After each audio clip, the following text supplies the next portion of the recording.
بسم الله الرحمن الرحيم.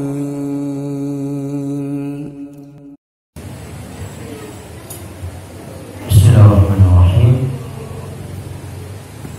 السلام عليكم ورحمة الله وبركاته. الحمد لله والصلاة والسلام على رسول الله وعلى آله وصحبه وسلم تسليما كثيرا. أما بعد, puji dan syukur senantiasa kita panjatkan kehadirat Allah Jalla wa'ala yang telah berfirman di dalam Al-Quran Al-Karim pada surat Ibrahim dengan firman-Nya, wa in ta'uddu ni'matallahi la tuhsuha innal insana lazalumun kaffar. Dan kalaulah kalian ingin menghitung-hitung akan nikmat Allah atas kalian, la tuhsuha, niscaya kalian tidak akan mampu menghitungnya. Innal insana lazalumun kaffar, sesungguhnya manusia itu pelaku kezaliman dan kekufuran. Maka alhamdulillah, berkat nikmat kesehatan, kesempatan setelah hidayah taufik dari Allah Jalla wa'ala, sehingga pada sore hari ini kita dapat berkumpul dan bertemu di rumah Allah Jalla wa'ala yang mulia ini, menghadiri taman-taman syurga, majelis ilmu agama yang semoga bermanfaat ini.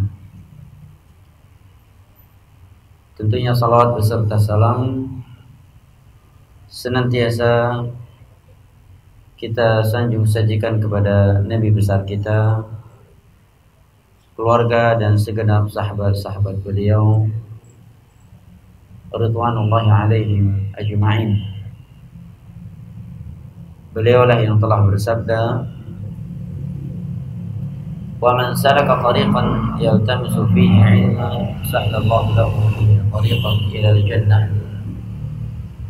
Dan barang siapa yang menempuh sebuah perjalanan dalam rangka menuntut ilmu agama, sahhalallahu lahu bihi tariqan ila al-jannah, maka Allah akan mudahkan baginya jalan menuju surga. Ini berita gembira dari Nabi SAW bagi orang-orang yang mau menempuh sebuah perjalanan yang dekat apalagi yang jauh demi menghadiri majelis ilmu agama. Beliau menyatakan, wa man salaka tariqan yaltamisu fihi 'ilman, dan barang siapa yang menempuh sebuah perjalanan dalam rangka untuk menuntut ilmu agama, sahalallahu lahu bihi tariqan ila al-jannah, niscaya Allah akan mudahkan baginya jalan menuju syurga. Di dalam hadis yang diriwayatkan oleh Imam Tirmidzi, semakna ini Nabi menyatakan, man ghada ila al-masjid aw raha yata'allama al-ilma fahuwa fi sabilillah hatta yarji'. Barang siapa yang keluar dari rumahnya menuju rumah Allah untuk mempelajari agama Allah, maka dia terhitung seperti orang yang sedang berperang di medan perang, di medan jihad, sampai dia kembali ke rumahnya. Dan Nabi SAW juga bersabda, wa majtama'a qaumun fi baitin min buyutillah yatluna kitab Allah wa yatadarasunahu fima bainahum illa nazalat alaihimus sakinah wa ghashiyatuhumur rahmah wa haffathumul malaikah wa dzakarahumullahu fi man 'indah. Dan tidaklah ada sebagian manusia berkumpul di rumah Allah, membacakan ayat-ayat Allah dan mempelajarinya sesama mereka, melainkan akan turun kepada mereka as-sakinah, ketenangan ilahi, wa ghashiyatuhumur rahmah, tercurahkan kepada mereka rahmat, wa haffathumul malaikah, malaikat Allah meliputi mereka. Wa dzakarahumullahu fi man 'indah, dan Allah menyebutkan mereka di hadapan malaikat-malaikat yang ada di sisinya. Hadis riwayat Imam Muslim dari sahabat Abu Hurairah radhiyallahu anhu. Sebuah keutamaan, sebuah pahala dan sebuah kemuliaan yang demi Allah tidak dapat ditandingi dengan dunia beserta isinya. Kita melihat tidak sedikit manusia mengorbankan harta mereka, menghabiskan daripada waktu mereka, dan melelahkan diri-diri mereka untuk menempuh sebuah perjalanan, melakukan sesuatu yang tidak terpuji sedikit pun dalam agama, bahkan untuk melakukan ritual-ritual yang penuh dengan kesyirikan, yang penuh dengan kebid'ahan, atau yang penuh dengan kemaksiatan. Tetapi mereka bersemangat untuk melakukannya. Bahkan tidak sedikit di antara mereka demi memperoleh popularitas, demi untuk bisa bertemu dengan seorang artis, seorang yang dia fan kepadanya, dia rela menempuh perjalanan yang cukup panjang. Ya. Kita dapat melihat terkadang betapa banyak orang berdesak-desakan, berlomba-lomba untuk menemui seorang binatang film untuk bisa selfie bersamanya. Ya enggak? Apa tujuan dia setelah selfie dengan binatang film tersebut?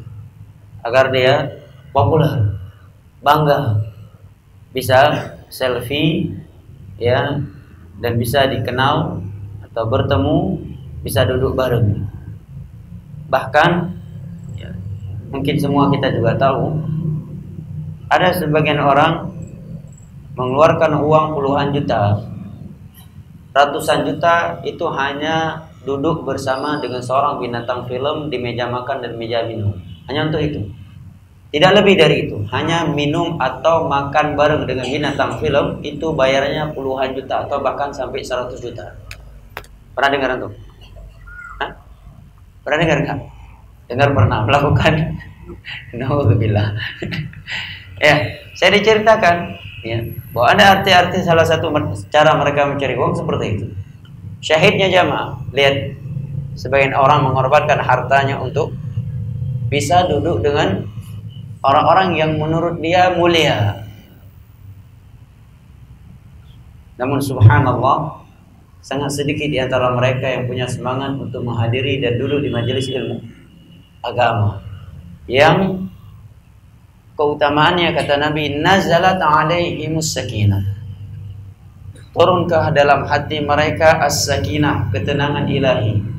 Dan ini sesuatu yang tidak bisa dibeli dengan ilmu, dengan agama, dan dengan dunia beserta isinya. Boleh ada orang yang menyatakan liburan, traveling ke negara ini, ke negara itu. Taruhlah itu traveling yang tidak haram misalkan. Taruhlah paling kecil misalkan mubah. Tidaklah ketenangan, kegembiraan, kesenangan yang diperoleh oleh hatinya itu melebihi atau menyamai, apalagi melebihi sakinah yang dia peroleh dalam majelis ilmu agama. Dan ini kita rasakan jamaah, sakinah dalam majelis ilmu agama. Dan itu bisa kita rasakan dan kita buktikan.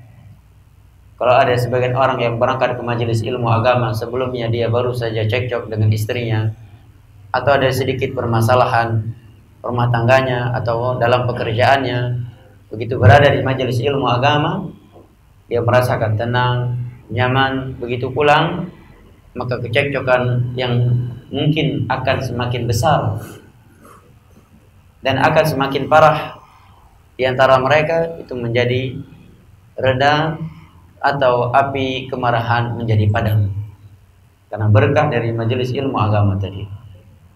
Hilangnya kegundah gulanaan. Dan sebenarnya majelis ilmu agama, di samping dia sebuah majelis yang memiliki keutamaan yang luar biasa, menambahkan iman dan ilmu, Di waktu yang sama dia juga merupakan obat yang sangat mujarab untuk menghilangkan kegundah gulanaan, untuk menghilangkan galau, kesedihan ya, yang menimpa seseorang. Karena Nabi menyatakan nazalat alaihimus sakinah, turun kepada mereka as-sakinah, ketenangan ilahi. Wa ghasyiyatuhumur rahmah, tercurahkan kepada mereka rahmat. Wa hafathumul malaikah, malaikat-malaikat Allah ikut meliputi mereka, ikut duduk bersama mereka di dalam majelis ilmu agama tersebut. Subhanallah. Kemudian Nabi menyatakan wa dzakarahumullahu fi man 'indah, dan Allah menyebutkan nama-nama mereka di hadapan malaikat-malaikat yang ada di sisinya. Allah menyebutkan nama-nama mereka di hadapan malaikat-malaikat yang ada di sisinya. Sebuah popularitas yang luar biasa. Duduk di majelis ilmu agama, yang menghadirinya sedikit atau banyak, namanya diketahui dan didengar oleh makhluk-makhluk suci Allah Subhanahu wa taala, yaitu para malaikat. Adakah popularitas yang lebih indah daripada ini jamaah? Sungguh demi Allah tidak. Dan kita tidak butuh mengeluarkan ratusan juta atau puluhan juta. Sebagian manusia untuk dimuat namanya di media tertentu supaya dia mendapatkan popularitas, dia harus membayar sekian juta, sekian puluh juta, sekian ratus juta untuk mendapatkan popularitas. Tetapi popularitas yang dia peroleh adalah popularitas yang semu, yang tidak abadi, yang tidak terpuji, yang tidak bermanfaat, bahkan yang ada adalah merugikannya.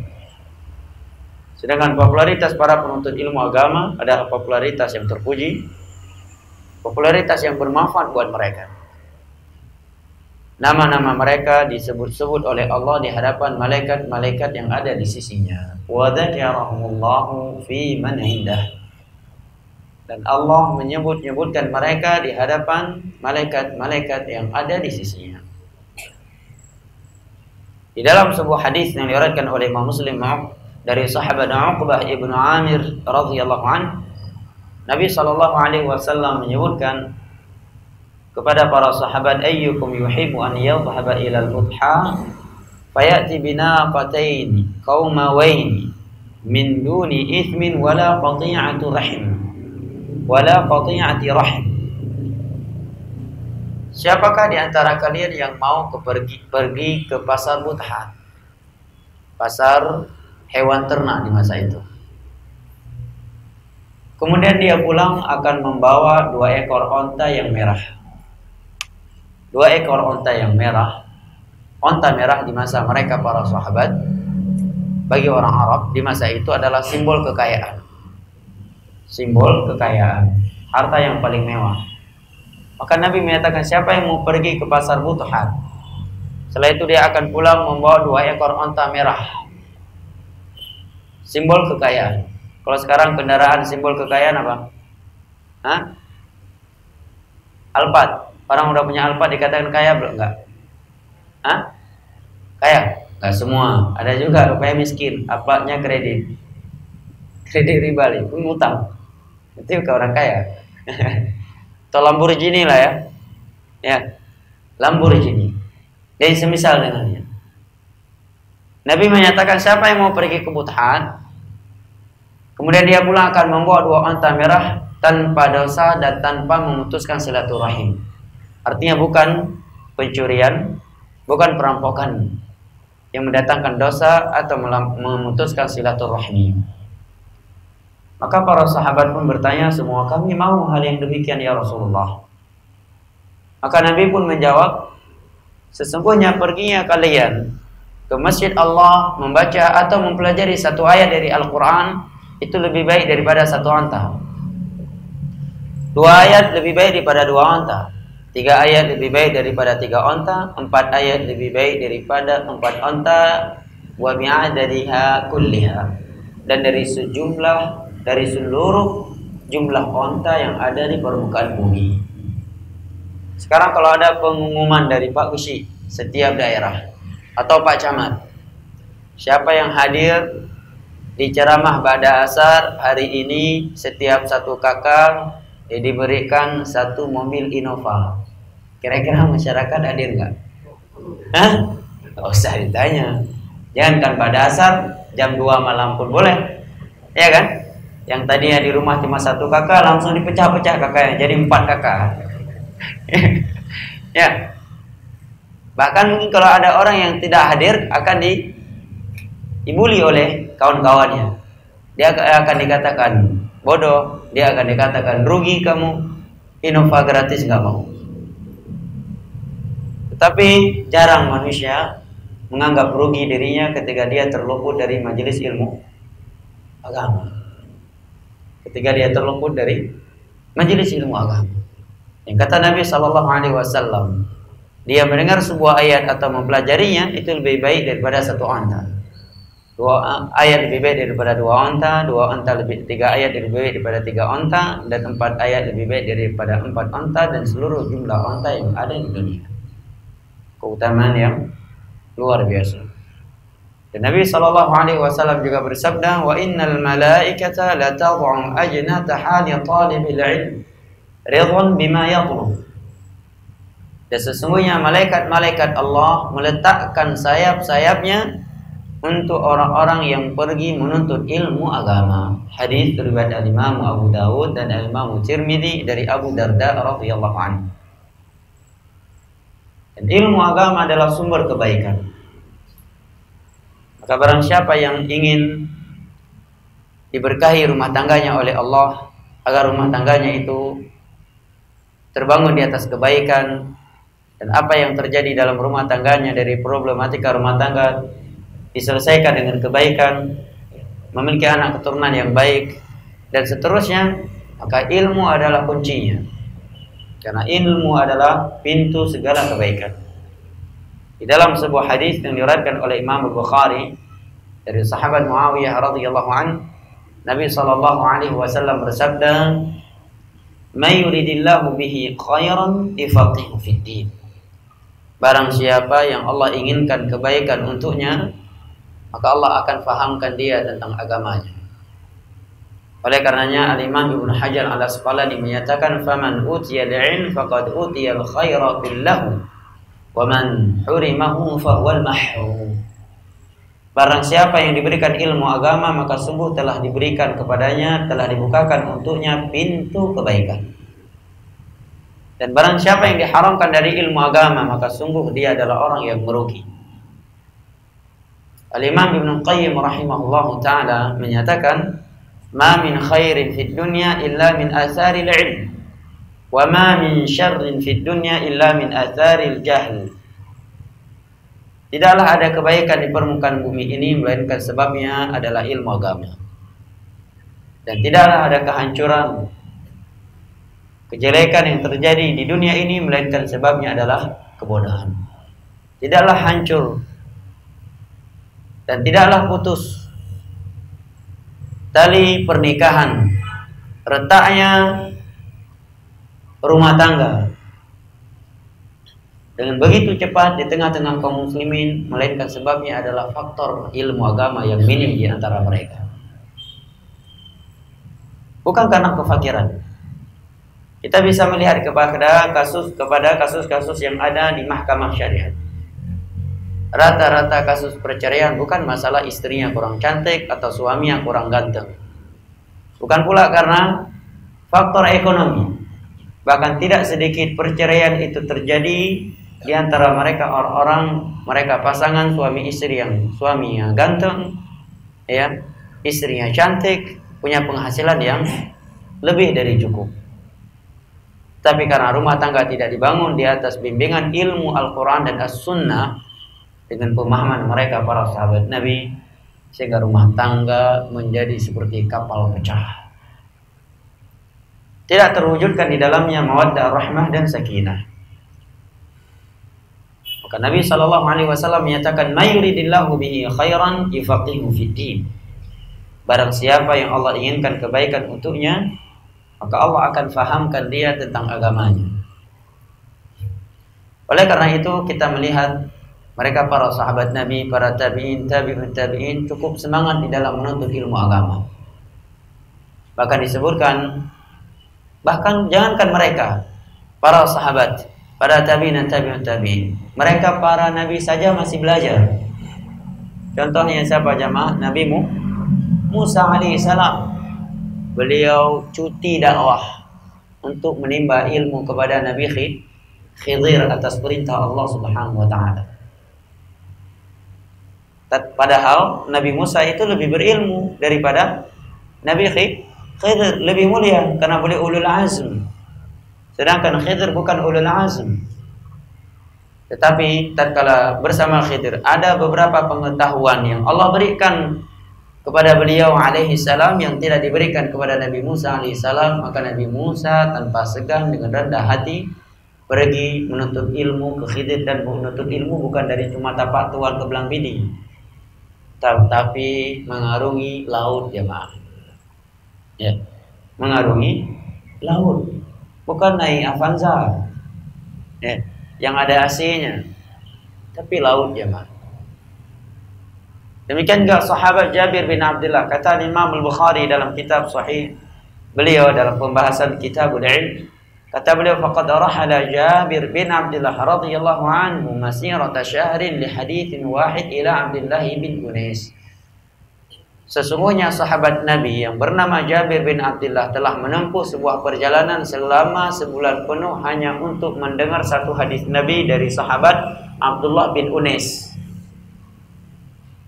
Sahabat Abdullah bin Unais ini tidaklah lebih mulia daripada Jabir bin Abdullah. Jabir bin Abdullah lebih berilmu daripada beliau. Jabir bin Abdullah termasuk ulama sahabat.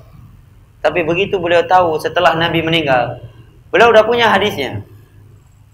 Tapi sumbernya dari sahabat Abdullah bin Unais. Beliau ingin mendengar langsung kepada Abdullah bin Unais. Dan jarak antara beliau dengan Abdullah bin Unais harus menempuh 1 bulan penuh perjalanan di masa itu. Coba bayangkan orang berjalan kaki dengan ontanya 1 bulan penuh. Kurang lebih sampai mana jemaah? Mungkin dari sini sampai ke Medan atau bahkan lebih. 1 bulan penuh untuk satu hadis. Dari Tapatuan ke Belang Pidi berapa hari sampainya? Berapa hari sampai dari Tapatuan ke Belang Pidi?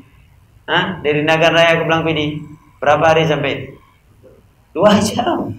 Masya Allah jemaah. Jabir bin Abdullah 1 bulan. Siapa beliau jemaah? Sahabat Nabi, ya, yang ahli tafsir, ahli fiqh, ahli hadis. Kepada siapa? Kepada orang yang ilmu di bawah beliau. Tatkala di bawah beliau ini memiliki sebuah hadis yang dia dengar langsung dari Nabi, yang Jabir tidak mendengarnya langsung dari Nabi. Lalu siapa kita yang ikra'nya saja belum lewat?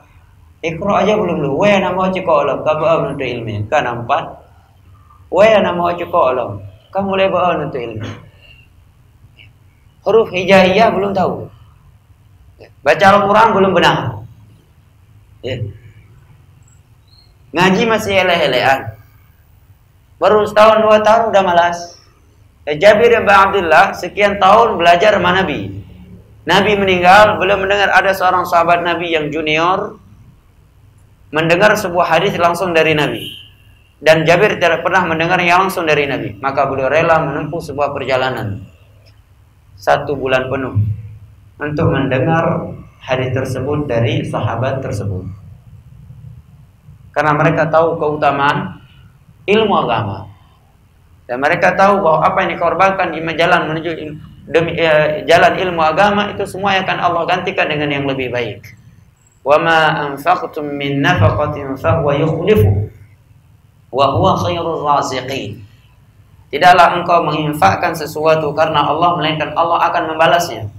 Dan Allah adalah zat yang maha baik dalam membalas. Di dalam sebuah hadis yang diriwayatkan oleh Imam Tirmidzi dari sahabat Abu Hurairah radhiyallahu anhu, Nabi sallallahu alaihi wasallam bersabda, "Innaka lan tad'a syai'an ittiqa'a lillahi illa 'awwadhahu Allahu khairan min." Sesungguhnya engkau tidaklah mengorbankan sesuatu demi mewujudkan takwamu kepada Allah. Bertambah nggak takwa kita setelah pulang majelis ilmu agama? Bertambah, jamaah. Kenapa bertambah? Karena Allah memang menyebutkan kriteria orang-orang mukmin dalam surat Al-Anfal, innamal mu'minuna alladzina idza dzukirallahu wajilat qulubuhum wa idza tuliyat alaihim ayatuhu zadatuhum imana wa ala rabbihim yatawakkalun. Merupakan ciri mereka orang-orang mukmin, ketika disebut Allah bergetarlah hati-hati mereka. Ketika dibacakan kepada mereka ayat-ayat Allah, bertambahlah iman mereka. Dan mereka hanya bertawakal kepada Allah Subhanahu wa taala. Pasti akan bertambah iman dan takwa kita. Atau paling minimnya andai kata tidak bertambah, dan itu tidak mungkin. Paling tidak menjaga iman yang sudah lemah ini untuk tidak lebih turun dan tidak lebih lemah. Paling minimnya lagi sudah mencegah kita dari perbuatan-perbuatan buruk kalau kita tidak hadir di majelis ilmu agama. Apa contohnya, jemaah? Sebagai contoh misalkan, orang yang belum bisa buang rokok, dengan seringnya dia hadir di majelis ilmu agama, paling tidak sudah mengurangi sebagian waktu dia untuk merokok. Coba kalau jam segini orang duduk di warung kopi, dia belum bisa buang rokok. Dari rumah nggak bawa rokok, korek pun nggak bawa, tapi warung rokok banyak, ya kan? Atau dia nggak mampir ke warung rokok, begitu duduk pesan kopi, begitu ngopi sudah ada temannya yang membukakan rokok Ji Samsu warna hitam pula lagi tanpa filter. Hah? Kira-kira merokok nggak? Hah? Kira-kira merokok nggak? Kalau dia orang perokok, merokok. Tapi majelis seperti ini, walaupun dia merokok, ada yang berani duduk di pojok sana, buka Haji Samsu. Hah? Apa nggak kena tackle sama panitianya? Ya, minimnya itu. Karena Nabi SAW bersabda, innaka lan tad'a syai'an ittaqa'a lillah. Demikian pula kaum wanita. Dengan dia seringnya dia menggunakan waktunya untuk menghadiri majelis ilmu agama, akan menambahkan iman dia, menenangkan hati dia. Dia terhibur. Yang tadinya kalau di rumah mengingat-ingat kejahatan suaminya atau kejahatan mantan suaminya, ya, atau mengingat-ingat hal-hal yang menyesakkan dadanya, atau paling minimnya mengurangi waktu dia untuk menonton acara-acara televisi yang tidak mendatangkan manfaat sedikit pun, bahkan hanya mendatangkan dosa. Bahkan hanya mendatangkan dosa dan menambahkan kecintaan terhadap dunia dan melupakan serta melalaikan dia dari akhirat. Maka Nabi SAW bersabda, innaka lan tad'a syai'an ittiqa'a lillah illa 'awwadhahu Allahu khairan min. Sesungguhnya engkau tidaklah meninggalkan, mengorbankan sesuatu demi mewujudkan takwamu kepada Allah, melainkan Allah akan menggantikannya dengan sesuatu yang lebih baik. Ini berita dari Nabi, tidak mungkin meleset. Karena Allah berfirman, wa ma yantiqu 'anil hawa in huwa illa wahyu yuha. Dan Muhammad tidaklah berbicara dengan hawa nafsu, melainkan dengan wahyu yang diwahyukan. Pasti akan Allah gantikan dengan yang lebih baik. Apa yang telah kita korbankan di jalan menuntut ilmu agama, itu pasti akan Allah gantikan dengan yang lebih baik. Pasti, jemaah. Dan kalau kita melihat kepada sejarah dan kisah semangatnya mereka para salaf menuntut ilmu agama, kita belum seberapa, jemaah.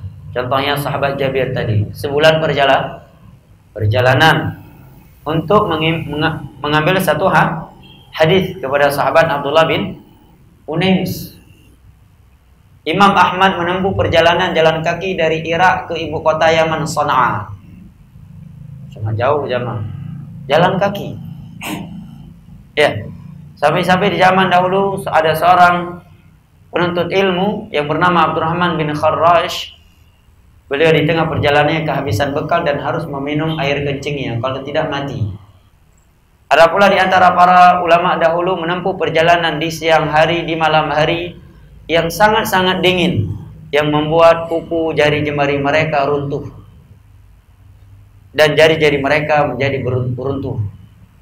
lepas dagingnya. Karena musim dingin yang luar biasa. Ya, paling musim dingin di tengah-tengah padang pasir, minus ya. Minus. Lepas kuku-kukunya. Subhanallah. Pengorbanan yang luar biasa jemaah untuk menuntut ilmu agama. Kenapa itu mampu mereka lakukan? Karena mereka mengetahui keutamaan besarnya pahala di dalam menuntut ilmu agama. Manfaat dunia dan akhirat. Imam Syafi'i rahimahullahu ta'ala menyatakan man arada ad-dunya fa'alaihi bil ilm wa man arada al-akhirah fa'alaihi bil ilm wa man arada ad-dunya wal akhirah fa'alaihi bil ilm. Barang siapa ingin memperoleh kebahagiaan dunia, maka hendaknya dia mempelajari ilmu agama. Barang siapa ingin memperoleh keakhirat, maka hendaknya dia mempelajari ilmu agama. Dan barang siapa ingin menginginkan dunia dan akhirat, maka hendaknya dia mempelajari ilmu agama. Sebagai contoh jamaah, rumah tangga. Sebanyak apapun harta kedua mempelai, setinggi apapun pendidikan dunia mereka, walaupun mereka sudah profesor dalam ilmu akademik, pengalaman hidup mereka luar biasa. Mereka sudah keluar masuk negara-negara luar. Tetapi kalau rumah tangga mereka tidak dibangun di atas bimbingan ilmu agama yang bersumber dari Al-Quran dan As-Sunnah, rumah tangga mereka seperti kapal pecah. Tidak ada mawaddah, rahmah, dan sakinah yang itu merupakan tujuan utama atau hikmah utama dalam pernikahan. Karena memang Nabi SAW bersabda, "Wa man yuridillahu bihi khairan yufaqihu fid-din." Barang siapa yang Allah inginkan kebaikan untuknya, maka Allah akan fahamkan kepadanya tentang agamanya. Hadis riwayat Al-Imam Al-Bukhari dari Muawiyah ibn Abi Sufyan radhiyallahu anhu. Jamaah, ibu bapak, saudara dan saudari yang saya cintai dan saya muliakan, rahimani wa rahimakumullah. Ini muqaddimah yang mudah-mudahan dapat menambah semangat dan memotivasi kita di dalam menuntut ilmu agama setelah libur panjang Ramadan ya. Baik, sudah ada kajian belum selama Lebaran? Ini perdana, sudah ada sebelumnya? Masya Allah ya. Mudah-mudahan ini memotivasi kita untuk selalu istiqamah di dalam menuntut ilmu agama. Ya, karena di dalam sebuah hadits qudsi, ketika malaikat menyampaikan kepada Allah bahwa di majelis ilmu agama itu ada orang yang datang cuma ingin bertemu dengan jamaah pengajian, bukan ingin menghadiri pelajaran. Maka Allah menyatakan ulaikal qaumu la yashqa jalisuhum. Orang-orang yang berada di majelis ilmu agama itu, orang yang datang sekedar duduk itu saja dapat pahala dan tidak akan rugi dengan mereka. Apalagi ditambah dengan niat-niat yang mulia. Duduk saja di majelis ilmu agama sudah nazalat alaihimus sakinah, turun kepada mereka sakinah. Wa ghasyyatumur rahmah, tercurahkan kepada mereka rahmat. Wa hafathumul malaikah, malaikat-malaikat Allah meliputi mereka. Wa dzakarahumullahu fi man indah, dan Allah menyebutkan mereka di hadapan malaikat-malaikat itu. Subhanallah. Antum senang nggak kalau setiap hari disorting dan diberitakan di media, di televisi? Setiap buka Metro TV ada wajah antum. Setiap buka SCTV wajah ini lagi. Udah bosan awak lihat ya. Senang nggak? Hah? Senang ya, lihat dulu. Kalau antum diberitakan sebagai koruptor ya jangan senang, ya kan? Tapi diberitakan berita-berita baik misalkan, senang kan? Ini nama antum disebut, yang menyebutkannya Rabbul Alamin di hadapan siapa? Malaikat-malaikat Allah yang sifatnya la ya'sunallaha ma amarahum wa yaf'aluna ma yu'marun, yang tidak pernah bermaksiat kepada Allah dan senantiasa menjalankan perintah-perintah Allah. Maka insyaallah taala, ikhwani al-kiram wa akhwati al-karimat yang saya muliakan rahimani wa rahimakumullah, pada pertemuan kali ini kita akan menyimak dan merenungi bersama sebuah kisah atau sebuah kejadian besar setelah Nabi SAW hijrah ke Madinah. Setelah beliau beberapa tahun tinggal di Madinah, ada kejadian besar, sebuah ujian besar yang menimpa beliau, keluarga beliau, secara khusus Aisyah radhiyallahu anha, yang disebut dengan hadithul ifk, kedustaan yang diutarakan kepada Nabi dan Aisyah radhiyallahu anha. Yang banyak, yang insyaallah taala banyak pelajaran hikmah dan faedah-faedah ilmiah yang dapat kita petik bersama dari kisah ini, jamaah yang dimuliakan Allah.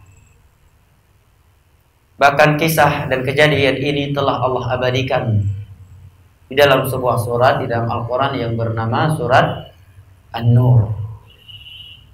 Allah menurunkan beberapa ayat Al-Quran Al Karim sebagai pembelaan dan pembersihan terhadap Aisyah radhiyallahu anha dari tuduhan-tuduhan keji ini. Dan ini terjadi setelah Ghazwah Banil Mustaliq. Nah, mari kita simak bersama di dalam Sahih Bukhari pada nomor 4750.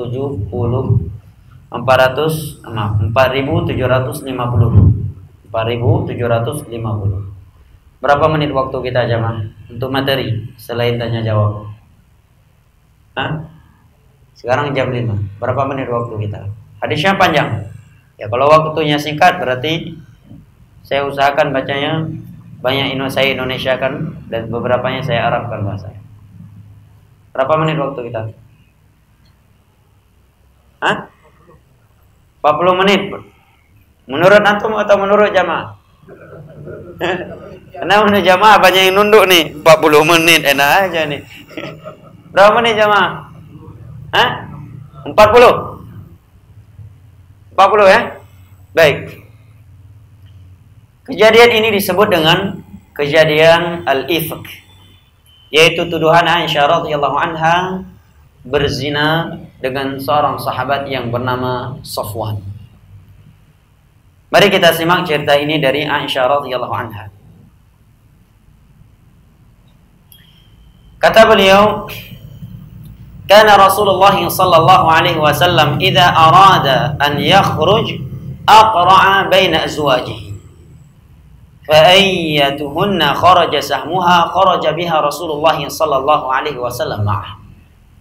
Merupakan kebiasaan Rasulullah sallallahu alaihi wasallam kalau ingin pergi jauh, meninggalkan istri-istrinya, meninggalkan rumahnya, maka beliau akan membuat undian antara istrinya.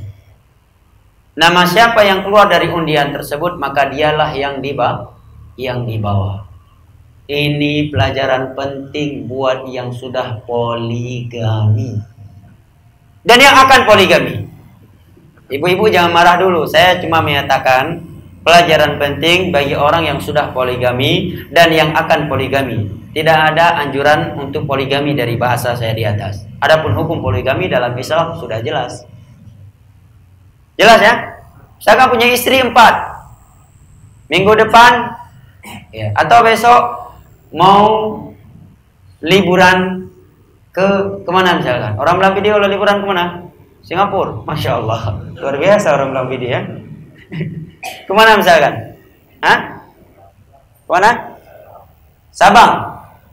Sabang, oke lah, Sabang. Apa sikap seorang yang poligami? Yang di asal tunjuk, besok ke Sabang. Kalau abang keluar lagi setelah ini, berarti istri yang kedua. Rupanya keluar yang kedua cuma untuk ngecek kelapa sawit di Nanggan Raya. Ya, korbanlah istri yang kedua. Maka cara yang adil dalam Islam diundi. Ada 4 istrinya, diundi namanya. Ya. Dengan bentuk undian apa saja yang itu akan menutup pintu iri dan cemburu di antara mereka. Setelah diundi, rupanya yang keluar nama istri Aisyah misalkan. Fatimah, berarti yang dibawa Fatimah. Itu lebih adil daripada dijadwal. Kalau bulan ini si fulan, bulan kedua kalau saya keluar si istri kedua. Rupanya bulan pertama keluarnya ke Malaysia. Untung si istri pertama. Ya. Keluar bulan kedua untuk ngecek kelapa sawit ke Singkil sana. Ya. Ke Singkil sana. Ya. Ya, tentunya ini akan membuka pintu cemburu. Pahew lampu kelapa sawit ike pekat. Pas giliran cek kelapa sawit yang banyak nyamuknya, hutan, saya yang diajak. Pas giliran ke Kuala Lumpur, situ yang diajak. Ya.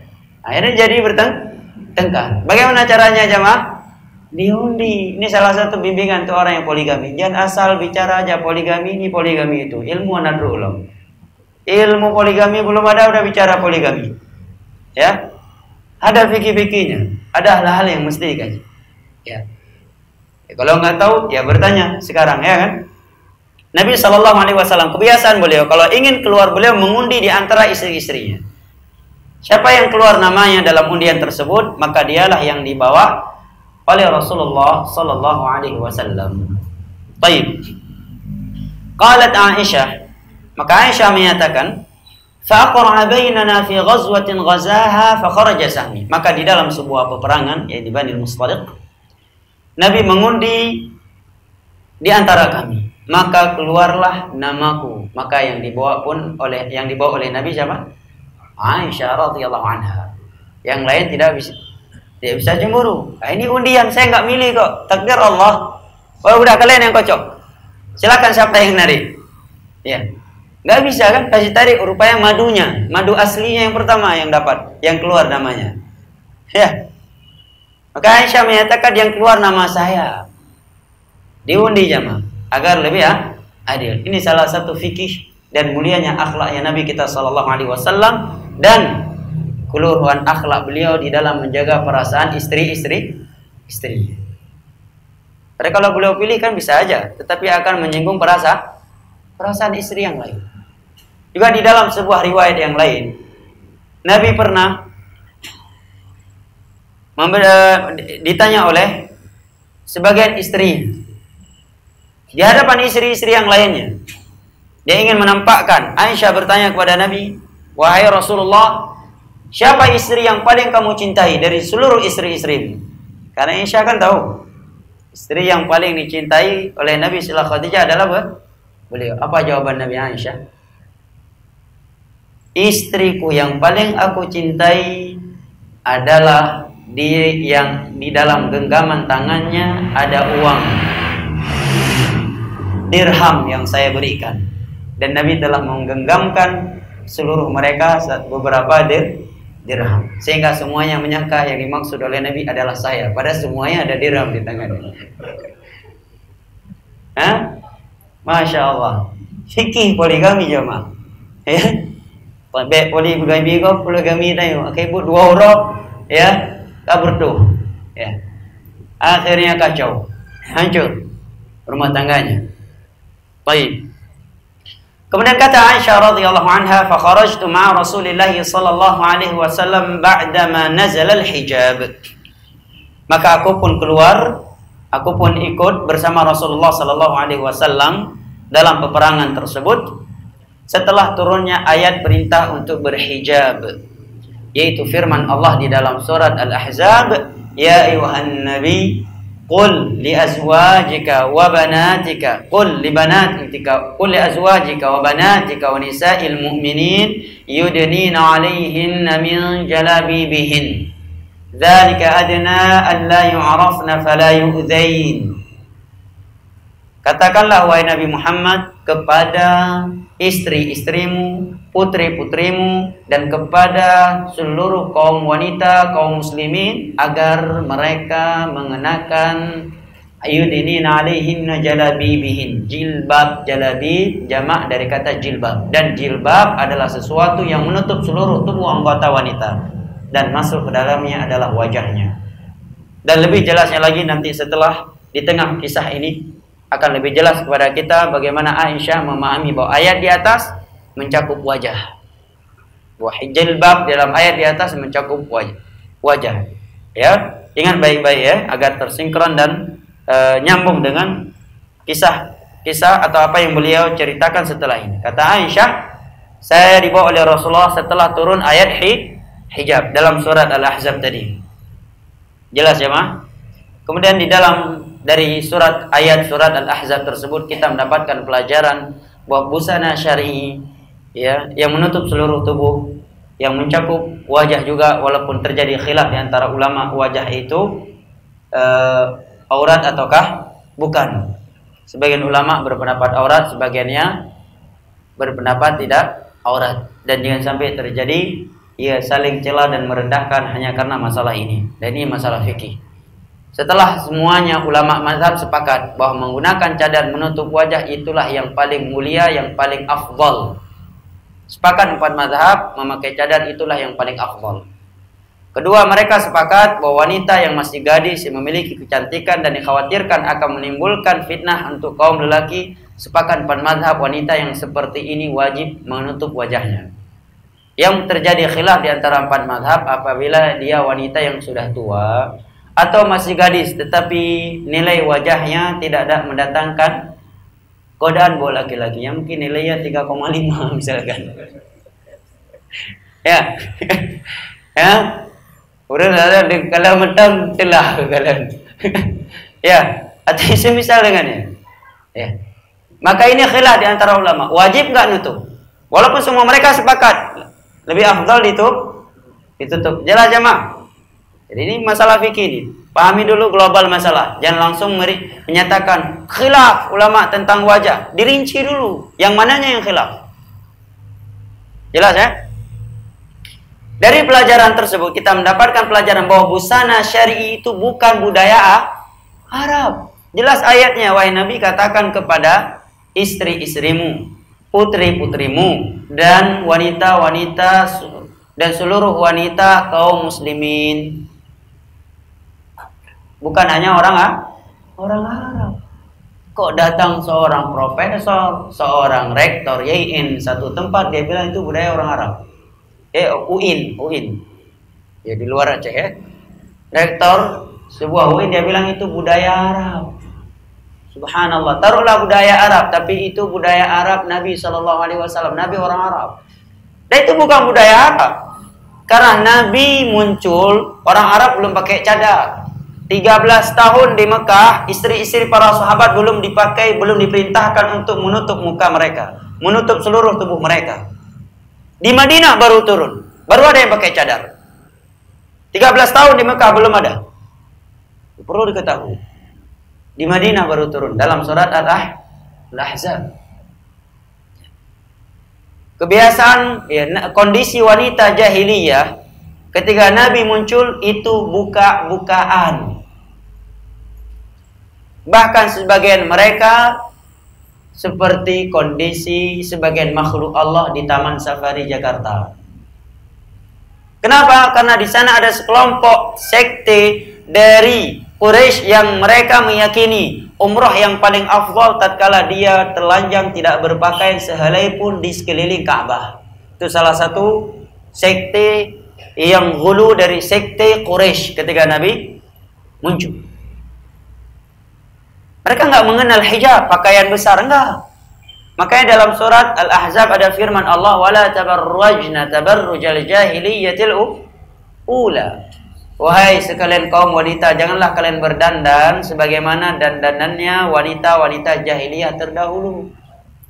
Jadi memamerkan aurat, memakai pakaian yang membentukkan lekukan, itu bukan modern, bukan ikut model, itu ketinggalan model. Udah kuno itu. Itu modelnya istri Abu Lahab, Abu Jahal dan yang semisal dengannya. Pakaian wanita yang modern itu menutup aurat yang tidak membentukkan lekukan tubuhnya. Itu baru wanita modern, wanita gaul. Adapun yang memamerkan auratnya itu wanita-wanita yang ikut model pakaian istri Abu Lahab, Abu Jahal dan yang semisal dengannya. Karena Allah menyatakan wala tabarrajna tabarrujal jahiliyatil ula. Jelas ya, Ma? Terkadang sebagian orang dalam masalah ini, orangnya dia ditokohkan, titelnya profesor, tapi berbicara tentang hijab syar'i ini seperti orang yang enggak normal. Sebagian orang ada yang mengucapkan itu budaya orang Arab. Maka terjawab tadi dengan jawaban kita di atas. Al-Quran turun bukan untuk orang Arab. Al-Quran turun untuk hudan lil muttaqin, hudan linnas wa bayyinatin minal huda wal furqan. Ada yang menyatakan sebuah tempat, kenapa harus pakai pakaian kayak gitu? Anak saya aja enggak. Ada urusan apa dengan anak Anda? Pede sekali dia bilang, anak saya aja enggak kayak gitu. Emang Anda siapa? Nabi Anda? Ya, Nabi aja ada anaknya seperti Nabi Nuh. Apalagi Anda yang belum tentu Anda masuk surga. Siapa yang menjamin? Ya. Taib. Ada pula yang berkata kepada saya bahwa itu budaya orang Arab, karena di masa awal-awal Islam datang, kaum muslimin mereka belum punya WC dalam rumah. WC mereka di luar rumah. Sehingga dengan pakaian besar tersebut, dengan mudah mereka buang hajat dan tidak terlihat oleh orang lain. Memang benar di awal-awal Islam, ya, sebagian besar kaum muslimin belum punya WC, kamar mandi di dalam rumah. Tapi penyebutan itu baju untuk buang hajat nggak benar. Itu udah diupdate ceritanya. Ya. Bahkan jelas tadi ayat ini turun, wahai istri-istri Nabi, katakan kepada istri-istrimu, kepada putri-putrimu dan wanita kaum muslimin, dan hikmahnya untuk menjaga mereka, dzalika adna alla yu'rafna fala yu'dhin, dan agar mereka tidak diganggu, dan itu perintah Allah. Jelas jemaah? Baik. Kata Aisyah radhiyallahu anha setelah turun ayat perintah untuk berhijab, fa ana uhmalu fi haudaji, dan aku dibawa di atas haudaj. Haudaj itu sebuah rumah di atas tunggangan, di atas onta. Ya, kemudian dia duduk dalam rumah kecil tersebut. Apa bahasa Indonesia haudaj? Hah? Hah?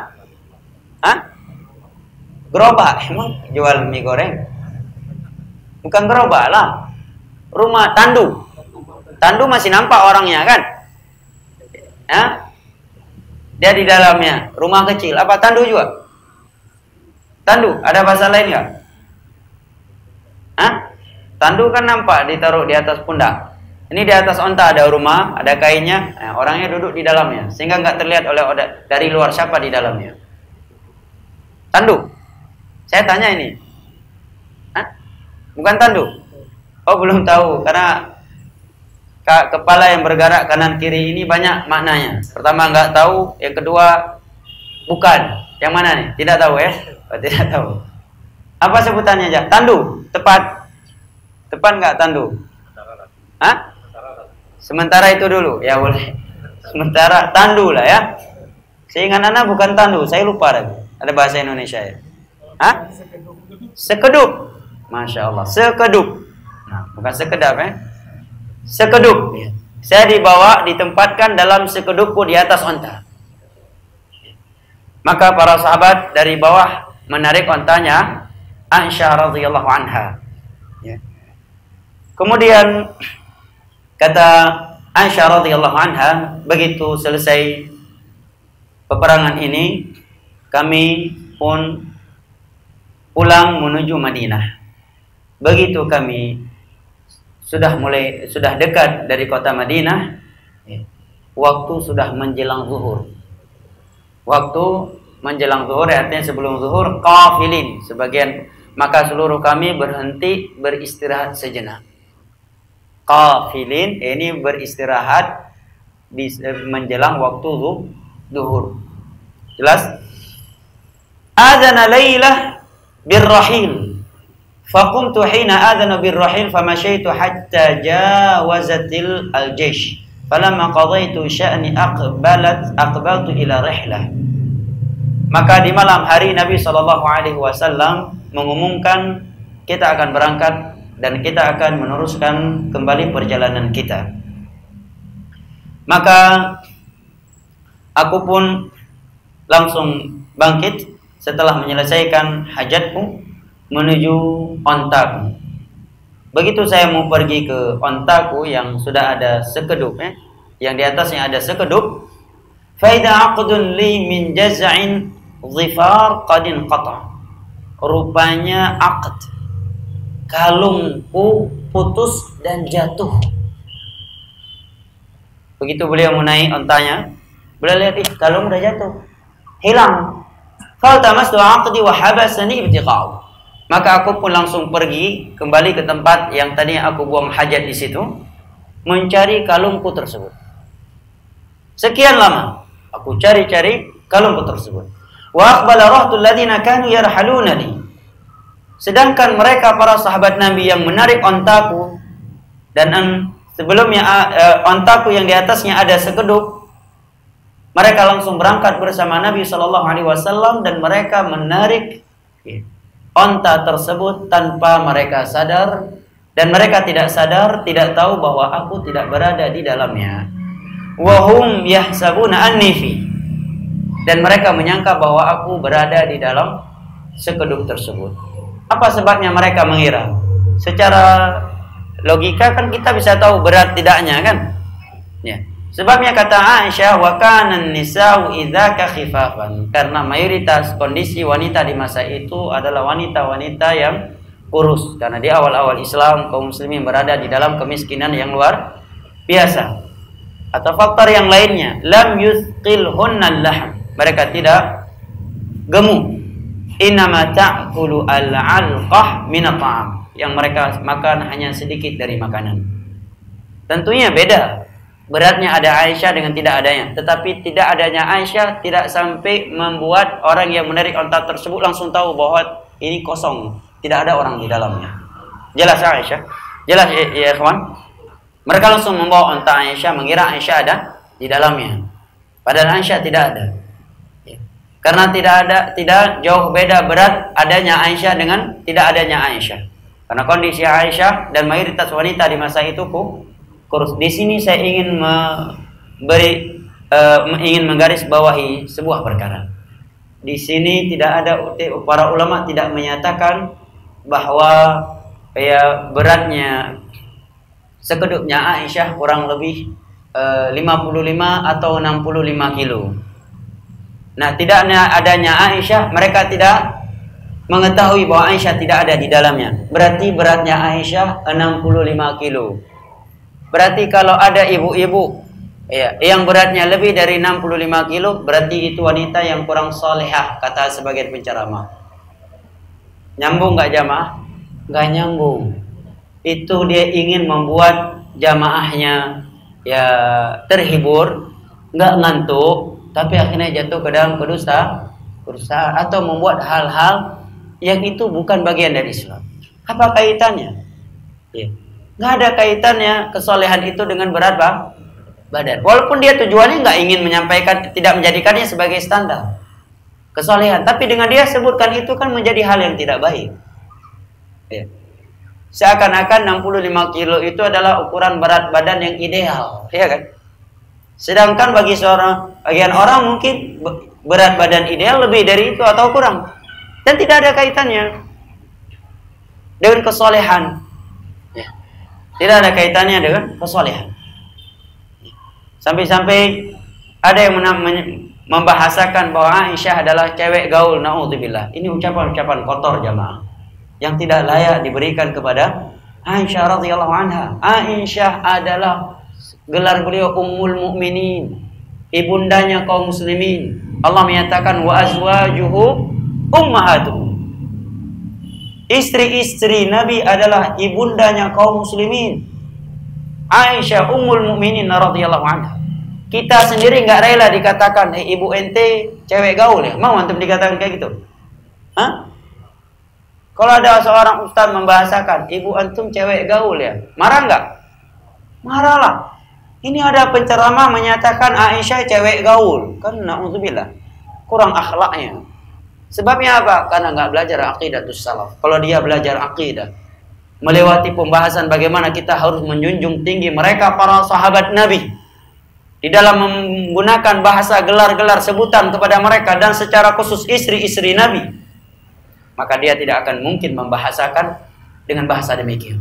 Tujuannya mungkin supaya jamaahnya lebih terhibur, nggak ngantuk dan seterusnya. Akhirnya dia melakukan atau menggunakan bahasa-bahasa yang itu jatuh ke dalam kekeliruan yang fatal. Makanya menilai seorang penceramah itu jamaah bukan dengan enak tidak enaknya ceramah dia, bukan pula dengan bahasa-bahasa dia yang cukup bagus untuk anak muda. Terkadang ada ceramah-ceramah yang secara intonasinya, bahasanya masuk untuk anak-anak muda, tapi ketika dibahas secara akidah itu bahasanya fatal. kurang adab bersama Allah. Contohnya ada yang menyatakan, andai kata kita menjadikan Allah mak jomblang kita, sopan nggak jamaah? Na'udzubillah. Ini bahasa-bahasa yang cukup buruk untuk Allah Subhanahu wa Ta'ala.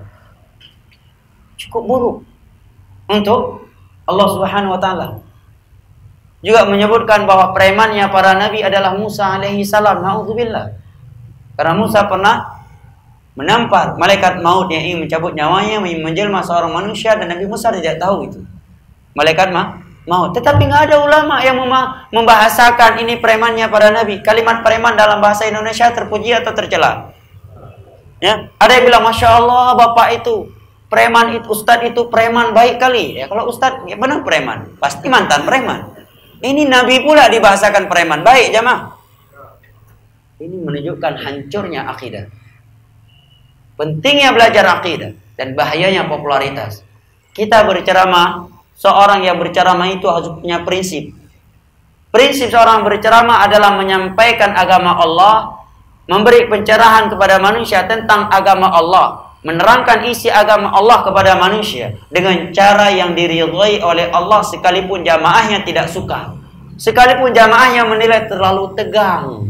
Kajiannya bagus, tapi tegang. Gak ada ketawa ke TV. Biar saja dinilai. Yang penting kita sampaikan benar dan kita bisa bertanggung jawab di hadapan Allah. Daripada kita punya fan puluhan ribu, rupanya bahasa-bahasa yang kita gunakan, kita akan berhadapan dengan Allah dan para nabi di hari kiamat. Yang merusak akidah kaum muslimin. Maka ini hal yang perlu diperhatikan. Jangan dikaitkan fikih langsing dari hadis ini. Jelas ya? Aisyah, cukup katakan Aisyah, ya beliau kurus sehingga para sahabat yang membawa unta beliau tidak sadar bahwa Aisyah tidak ada di dalam haudaj sekeduk tersebut. Maka kata Aisyah radhiyallahu anha, begitu aku datang ke tempat yang kami beristirahat di situ, aku melihat mereka para sahabat Nabi sallallahu alaihi wasallam yang membawaku telah pergi jauh. Telah pergi jauh. Tidak ada satu orang pun yang tidak ada satupun manusia yang memanggil, dan tidak ada satupun orang yang datang ketika saya memanggil. Yang memanggil beliau tidak ada, dan ketika beliau memanggil juga tidak ada yang menyautnya. Menunjukkan mereka sudah jauh. Kemudian kata Aisyah radhiyallahu anha, fa atmamtu manzili alladhi kuntu fi. Maka aku pun bertahan di tempat yang tadi aku beristirahat di situ. Ini salah satu fikih kalau kita ketinggalan oleh teman-teman dalam sebuah perjalanan. Tetaplah di sebuah tempat yang tadinya kita sama-sama di situ. Karena pasti teman yang merasa yang teman-teman yang sudah merasa kehilangan kita, pasti mereka akan datang pertama kali ke tempat yang tadinya kita bersama di situ jamaah. Camping ini naik gunung misalnya. Tersesat. Dan tadinya kita kumpul di satu titik. Hanya saja pas kita kembali ke titik itu setelah buang hajat, yang lain udah pada pergi. Nah, salah satu metodenya bertahan dulu di titik itu. Karena pasti kawan-kawan kita yang akan mencari kita, mereka akan mendatangi ke tempat yang tadinya kita berhenti secara seksama di situ terlebih dahulu. Betul nggak? Ilmu ini. Ini relatif juga tentunya kan. Tapi rata-rata demikian. Ya kan? Baik. Kemudian Aisyah radhiyallahu anha menyatakan, wa dhanantu annahum sayafqidunani fayarji'una ilai. Aku pun mengira bahwa mereka pasti akan tahu, akan merasakan kehilangan ya, aku, dan pasti akan mencariku nantinya. Tiba-tiba di saat aku sedang duduk dan aku tertidur, sudah mulai tertidur, kemudian bangun, tiba-tiba ada seorang sahabat, Safwan ibnul Mu'attal As-Sulami Az-Zakwani, ya, datang karena beliau adalah seorang pasukan yang diberikan perintah untuk berada di bagian paling belakang pasukan, untuk menjaga pasukan. Karena di antara taktik perangnya Nabi Shallallahu Alaihi Wasallam, beliau meletakkan beberapa orang di bagian terdepan pasukan, dan terkadang sebagian yang lain beliau letakkan di bagian paling belakang. Dan ini saya kira hal yang dimaklumi oleh bersama. Paling anak-anak muda yang suka touring motor kan, ada yang paling depan, yang paling tahu jalan. Nanti ada kode-kode yang diberikan. Kalau begini kodenya ada mobil di depan, kalau kode begini berarti ada tikungan, ya. Kode ada polantas bagaimana? Baik ya. Kalau yang di belakang untuk menjaga siapa yang jatuh atau yang ketinggalan, nggak akan kehilangan. Nah, Safwan ibn Mu'attal Nabi letakkan paling belakang di pasukan yang di posisi paling belakang dari pasukan. Begitu Aisyah radhiyallahu anha bangun, beliau melihat Safwan. Dan sebelumnya kata Aisyah, fara'a sawada insanin naim. Safwan dari jauh sebelum mendekat dariku melihat ada bayangan atau ada bayang orang secara jauh. Ada bayang orang secara jauh dan sedang tertidur. Ya, Safwan melihat dari jauh, ada orang kebayang. Dan beliau belum tahu itu Aisyah radhiyallahu anha. Fa'atani, begitu beliau datang, fa'arafani hina ra'ani. Beliau langsung tahu bahwa rupanya Aisyah. Kata Aisyah, wa kana ra'ani qabla al-hijab. Dan dia telah melihat wajahku sebelum turun ayat hijab. Menerangkan kepada kita jamaah bahwa ayat hijab dalam surat Al-Ahzab tadi mencakup wajah. Karena Aisyah sedang tidur, tidak menutup wajahnya atau wajahnya tidak tertutup. Datang Safwan melihat rupanya Aisyah. Maka Aisyah menyatakan, Safwan telah melihat wajah saya sebelum turun ayat perintah untuk menggunakan hijab. Menunjukkan apa jamaah? Ayat jalabib dalam surat Al-Ahzab itu mencakup wajah. Ini pendalilan dari Aisyah radhiyallahu anha. Baik. Kemudian kata Aisyah radhiyallahu anha, fastaiqadtu bistirja'i. Maka Safwan ibnu Mu'attal pun mengucapkan, inna lillahi wa inna ilaihi raji'un. Fastaiqadtu, maka aku pun langsung terbangun mendengar suara Safwan yang mengucapkan inna lillahi wa inna ilaihi raji'un. Fakhammartu wajhi bil baqi, maka aku pun langsung menutup wajahku dengan jilbabku. Menerangkan apa jamaah? Bahwa wajah adalah aurat. Kalau nggak orang, apa yang beliau tutup? Ya, pada sahabat Nabi adalah orang-orang yang bersih hatinya. Ya, adalah orang-orang yang bersih hatinya. Istri Nabi juga demikian. Nggak aneh kalau ada sebagian orang beralasan kalau dengan Tengku nggak apa-apa salaman tangan karena Tengku kan hatinya udah bersih katanya. Masya Allah. Nabi saja menyatakan ketika baiat, Nabi baiat ini untuk para sahabat satu persatu dibaiat dengan tangan.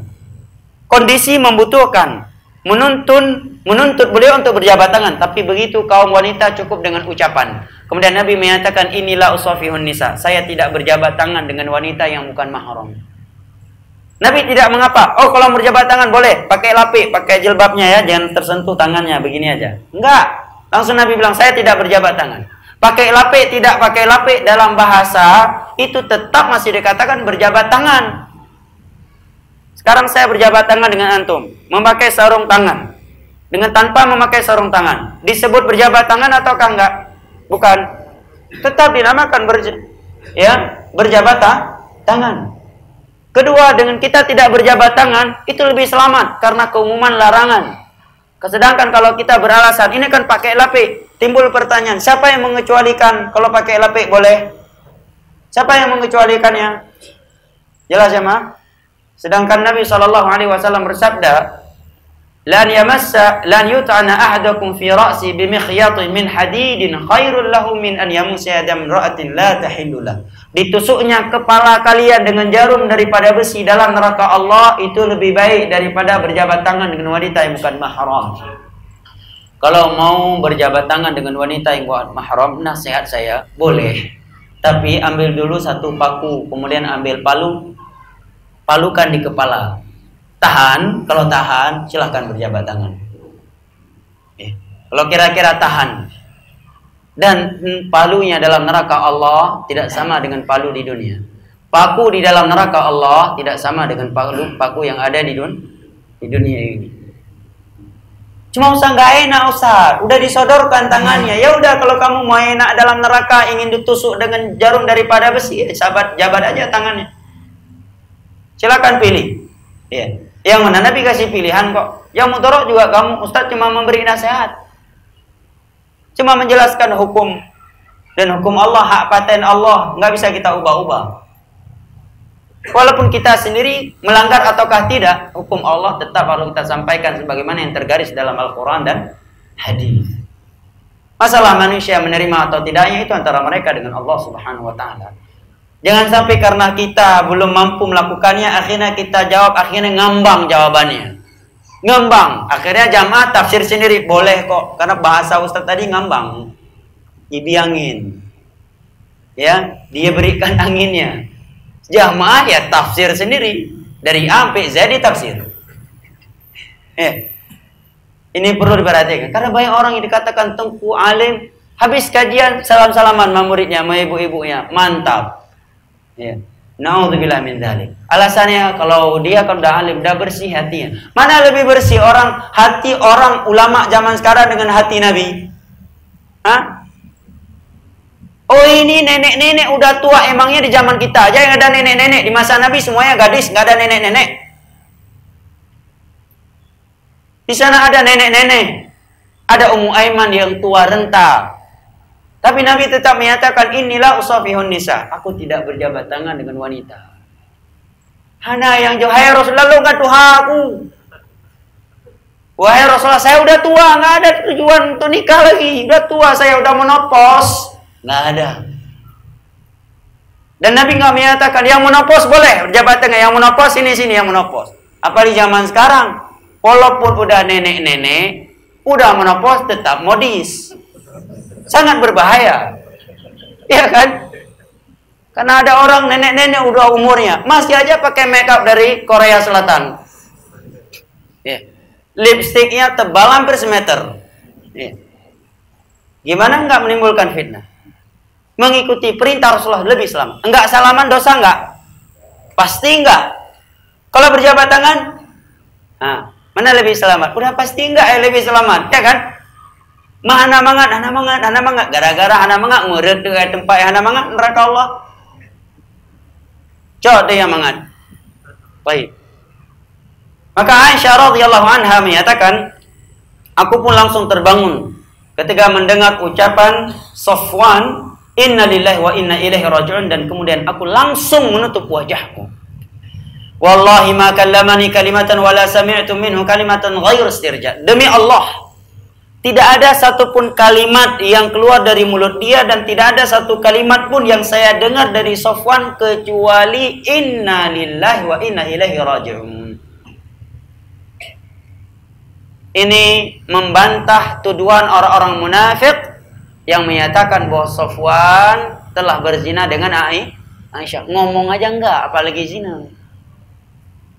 Ngomong aja enggak, bicara aja enggak.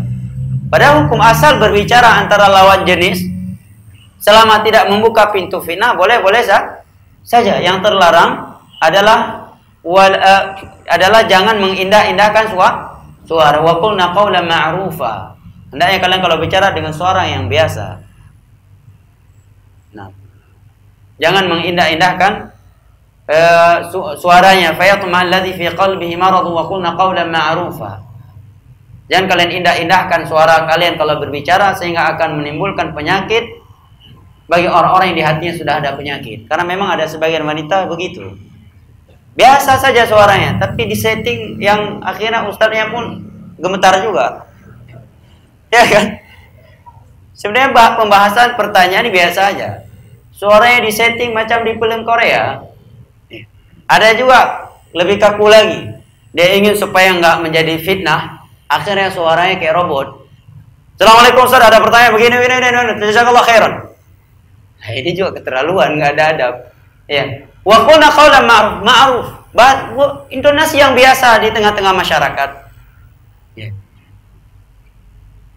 Dan dari ini kita mengambil pelajaran bahwa mereka para sahabat Nabi tidak bermudah-mudahan berbicara dengan kaum wanita. Tidak bermudah-mudahan bukan berarti tidak boleh. Silakan berbicara jika ada kebutuhan, ya, dan tidak menimbulkan fitnah dengan memperhatikan adab-adabnya. Kemudian kata Aisyah radhiyallahu anha, Safwan pun langsung memberikan ontanya kepadaku. Ya. memberikan ontanya kepadaku, dan aku pun menunggangi kudanya, ontanya, dan dia menarik onta tersebut dari bawah. Lihat bagaimana Sofwan menjaga kesucian istri Nabi Sallallahu Alaihi Wasallam. Aisyah langsung naik ke atas, Sofwan tanpa ngomong narik dari bawah. Ya, bukan beliau boncengi. Jadi mak bekal dek beren. Enggak. Naik dek, pegang yang kuat deh ya, biar nggak jatuh nih jalan banyak rusak nih dek. Enggak aja mah. Enggak. Ya, kami orang agama ya kagak makan yang jalan dek, lu terlalu bang, mak bekal dek, beren uyup. Enggak. Ya, enggak ngomong sedikit pun. Tanpa ada ya kalimat-kalimat yang tidak baik. Aisyah langsung naik ke onta, kemudian Sofwan narik dari bawah tanpa ada komunikasi, tanpa ada bicara. Dari mana dek? Sekolah di mana dek? Berapa umurnya dek? Udah nikah dek? Belum. Udah ada yang lamar dek? Belum. Lakoi dek mau tinggal. Ya, enggak jemaah. Bagaimana mereka para sahabat Nabi dan kaum wanita di masa itu menjaga kehormatan mereka, menjaga kehormatan mereka. Ini pelajaran penting apalagi di masa kita, masa media. Sebagian wanita itu kayak nggak ada harga diri di media, di kolom komentar laki-laki masuk nimbrung dia. Iya, aduh bagus sekali ya akhi ya. Di mana bisa beli ya akhi? Masya Allah. Apa seperti itu? Hanya merendahkan kehormatan diri sendiri. Wanita itu jauh lebih mahal dari itu.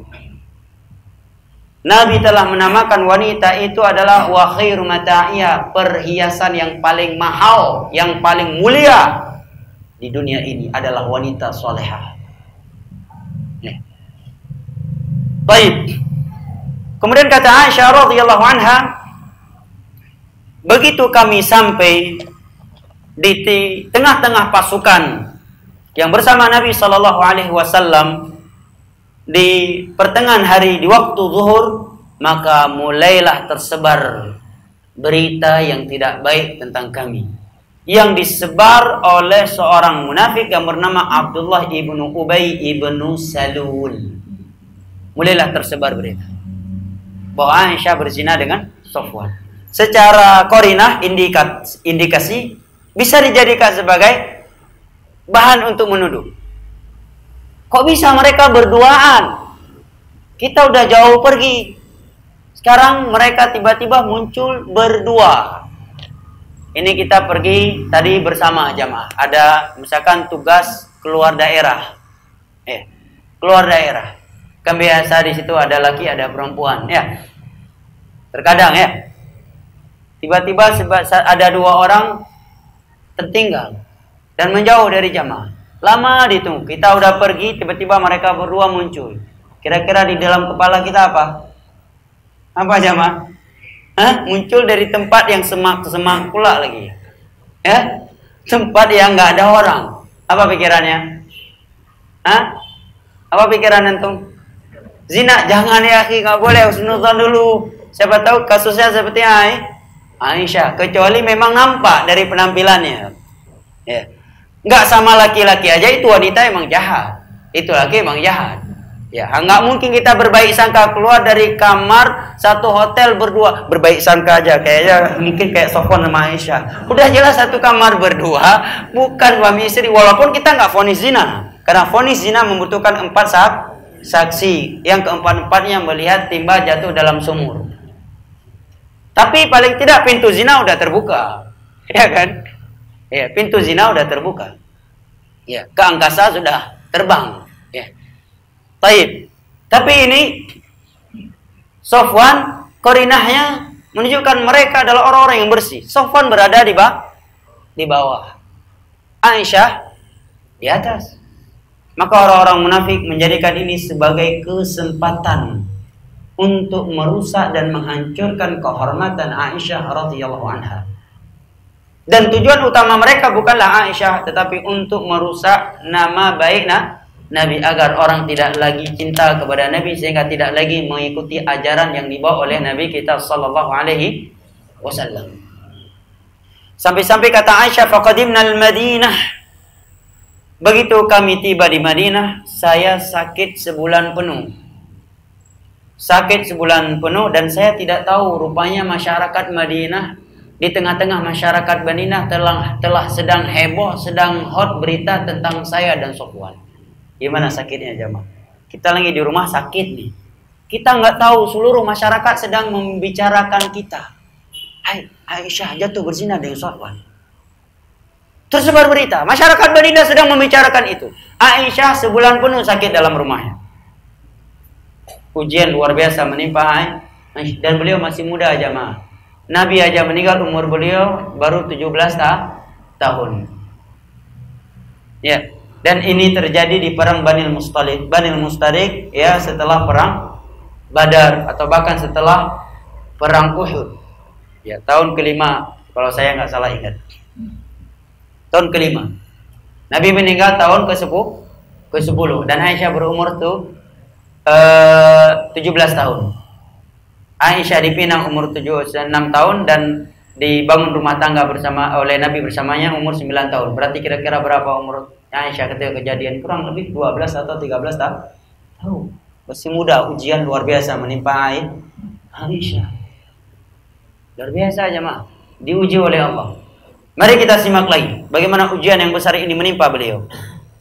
Kata Aisyah radhiyallahu anha, waktu yang singkat langsung saya terjemahkan. Saya nggak tahu, saya nggak sadar bahwa masyarakat Madinah sekarang sedang membicarakan saya, karena saya memang sedang sakit 1 bulan penuh saya sakit. Hanya saja aku melihat ada yang aneh dari Rasulullah. Aku tidak melihat adanya sikap dari Rasulullah terhadap saya seperti sikap beliau terhadap saya ketika saya sakit. Yang namanya suami ketika istri sakit pasti memberi perhatian yang lebih. Tapi ketika sakit kali ini sikap Rasulullah nggak seperti dulu.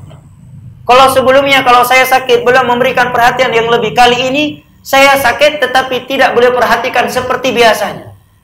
Ada perubahan pada diri Rasulullah. Aisyah belum tahu apa ini yang terjadi. Pada seluruh masyarakat Madinah sedang membicarakan ini. Lagi hot berita ini. Ya hot bahasa anak muda sekarang. Atau bahasa anak muda lagi apa sekarang? Lagi nge-booming katanya. Ini berita lagi nge-booming, padahal cuma dia yang tahu. Booming di mana? Cuma di koran daerah. Ya. Ini berita lagi nge-booming di tengah-tengah masyarakat Madinah. Bayangkan jamaah, antum nggak tahu. Seluruh masyarakat di tengah-tengah antum sedang membicarakan anti ibu fulan jatuh ke zina. Kira-kira berani keluar rumah? Hah? Jadi kalau ada wanita yang seperti umur segini, nggak kuat tauhidnya, bunuh diri dia. Ya kan? Bunuh diri dia. Subhanallah, ya Allah, apa dosa? Atau paling tidak kalau wanita-wanita lebih sekarang, mulai dia tulis di status Facebooknya, betapa berat hidup ini ya Allah. Kan sebagai wanita kayak gitu. Atau satu WhatsAppnya, ya Allah, kenapa wanita laki yang seperti ini dianugerahkan kepada, rupanya ada buaya darat yang melihat status dia. Ya. Akhirnya memanfaatkan kesempitan tersebut untuk kesempatan ya. Janganlah nulis di dinding ya Facebook. Ya. Khawatir ini ada sedikit kesamaan. Yahudi nulis kalau mengadu ke dinding tembok Yahudi, ya kan? Tulis lempar. Ya. Jangan sampai kita menggunakan dinding Facebook untuk curhat dan memohonlah kepada Allah Subhanahu wa taala. Mengadulah kepada Allah. Untuk apa di Facebook? Di Facebook yang baca ada muslim, ada non muslim. Ada orang komen padahal kita mendengar komen dia, baca komen dia udah berapi-rapi, udah berasap kepala kita. Padahal dia nulis komen itu sambil duduk di atas toiletnya. Kita baca komennya luar biasa si fulan ini. Padahal dia komen sambil buang hajat di toilet. Kita menanggapi luar biasa. Dia di kamar mandi sambil buang hajat komennya. Tulis komentar sambil buang hajat. Kita menanggapinya sudah cukup serius. Ini salah satu malapetaka media massa, Facebook dan semisal dengannya. Kata Aisyah radhiyallahu anha, Rasulullah sallallahu alaihi wasallam setiap masuk rumah hanya menyatakan kaifatikum, bagaimana kabar kamu, dan beliau cuma memberikan salam. Ini posisi Rasulullah sedang marah. Kata Aisyah, ada perubahan dari Rasulullah. Perhatian beliau terhadap saya ketika sakit tidak seperti biasanya. Kedua, sekarang kalau beliau masuk rumah, beliau cuma mengucapkan salam dan menanyakan bagaimana kabarmu. Ini Nabi sedang marah. Berarti ketika Nabi nggak ada masalah sama istrinya, lebih mesra, lebih dari ini. Marahnya saja Nabi masuk rumah masih bilang assalamualaikum. Kemudian begitu istrinya buka pintu masih menanyakan apa kabar. Kita kira-kira bisa nggak jamaah? Jujur. Kalau lagi marah masuk rumah, kalau bisa lewat jendela masuk ya, biar nggak jumpa sama dia, ya kan? Betul nggak? Atau lewat pintu, belum aja ngetok assalamualaikum, udah digedar-gedor, tamtum, ditumbuk-tumbuk pintunya. Apa dosanya si pintu?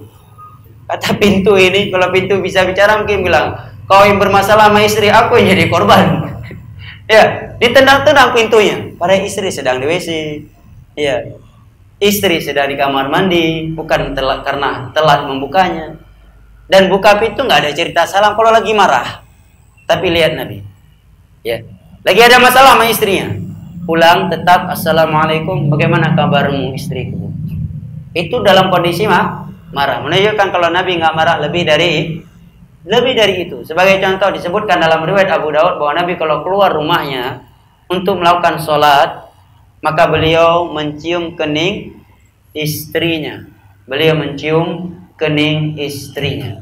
Baru masuk ke dalam masjid. Rumah tangga yang indah, yang benar-benar mawaddah, rahmah, dan sakinah. Kalau kita ingin melihat rumah tangga yang penuh dengan cinta, penuh dengan mawaddah, rahmah, dan sakinah, maka sudah cukup sebagai suri tauladan buat kita Rasulullah SAW.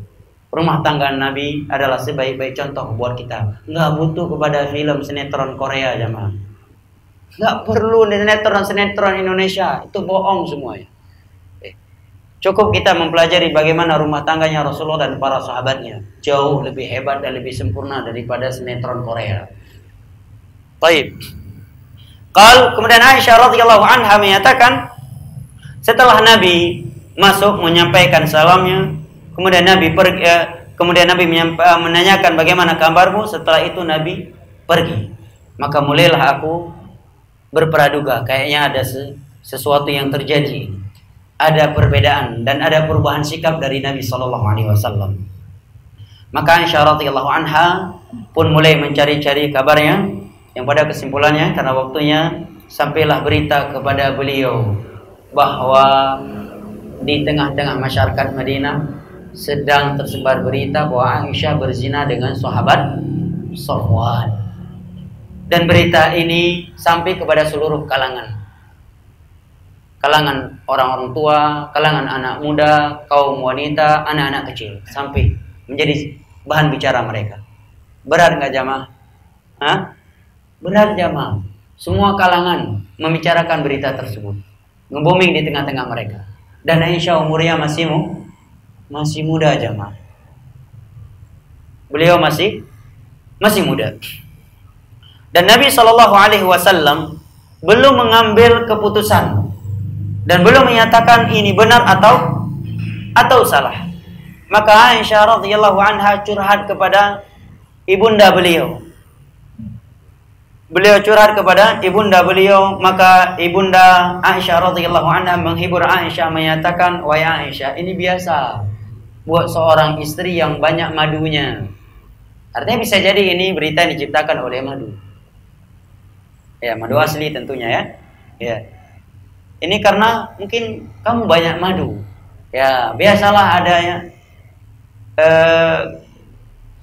kecemburuan dari sebagian madu terhadap kamu. Dihibur oleh ibunya. Dan yang lebih menyakitkan lagi, di antara yang menyebarkan berita ini dan termakan dengan berita ini seorang yang bernama Mistah. Mistah adalah sepupu sahabat Abu Bakar radhiyallahu anhu. Sepupu sahabatnya Abu Bakar, sepupu ayah beliau sendiri. Yang selama ini kehidupannya itu dibiayai oleh ayahanda Aisyah radhiyallahu anha. Beliau termasuk yang termakan dan menyebarkan berita tersebut. Dan beliau seorang sahabat yang mulia. Karena memang fitnah yang luar biasa. Terkadang kan kalau sebuah berita lagi nge-booming, seakan-akan benar-benar itu memang fakta, padahal hoax. Padahal itu berita yang hoax. Tapi di zaman fitnah, terkadang di sebagian kondisi seakan-akan itu benar adanya seperti rona matahari di siang bolong. Seperti terangnya matahari di siang bolong. Maka kata Aisyah radhiyallahu anha, ibuku menyatakan ini hal yang biasa bagi seorang wanita yang memiliki banyak madunya. Maka kata Aisyah radhiyallahu anha, aku pun menangis di malam tersebut sampai pagi hari.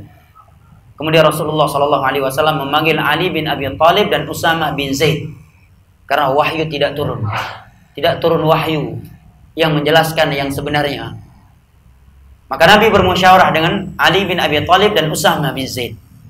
Usamah bin Zaid sebelumnya beliau adalah anak angkatnya Rasulullah. Ya. Adalah orang yang sangat dicintai oleh Rasulullah sallallahu alaihi wasallam. Maka Usamah bin Zaid menyatakan bahwa istrimu adalah istri wanita yang bersih dan suci. Tidak mungkin melakukan hal ini. Tidak mungkin melakukan hal ini. Saya tidak mengetahui dari Aisyah kecuali kebaikan. Ini jawaban Usamah bin Zaid. Sedangkan Ali bin Abi Thalib menjawab, ya Rasulullah, an-nisa'u kathi siwaha kathir. Wahai Rasulullah, wanita selain Aisyah itu banyak. Bumi Allah ini gak sempit.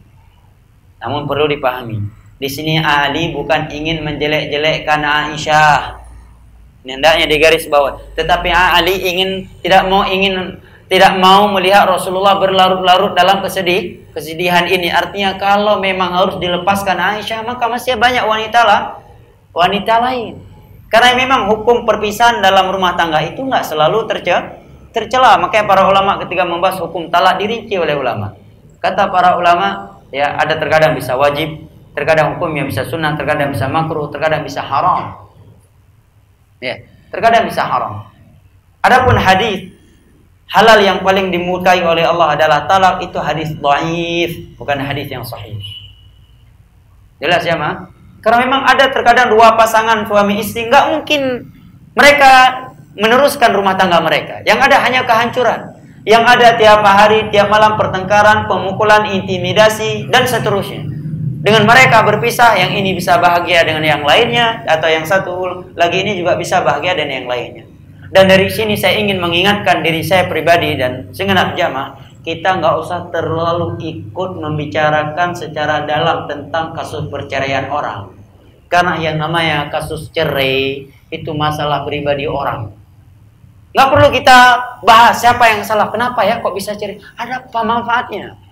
Kok bisa ya dia cerai sama istri, pada istrinya kan bagus, pada istri begini.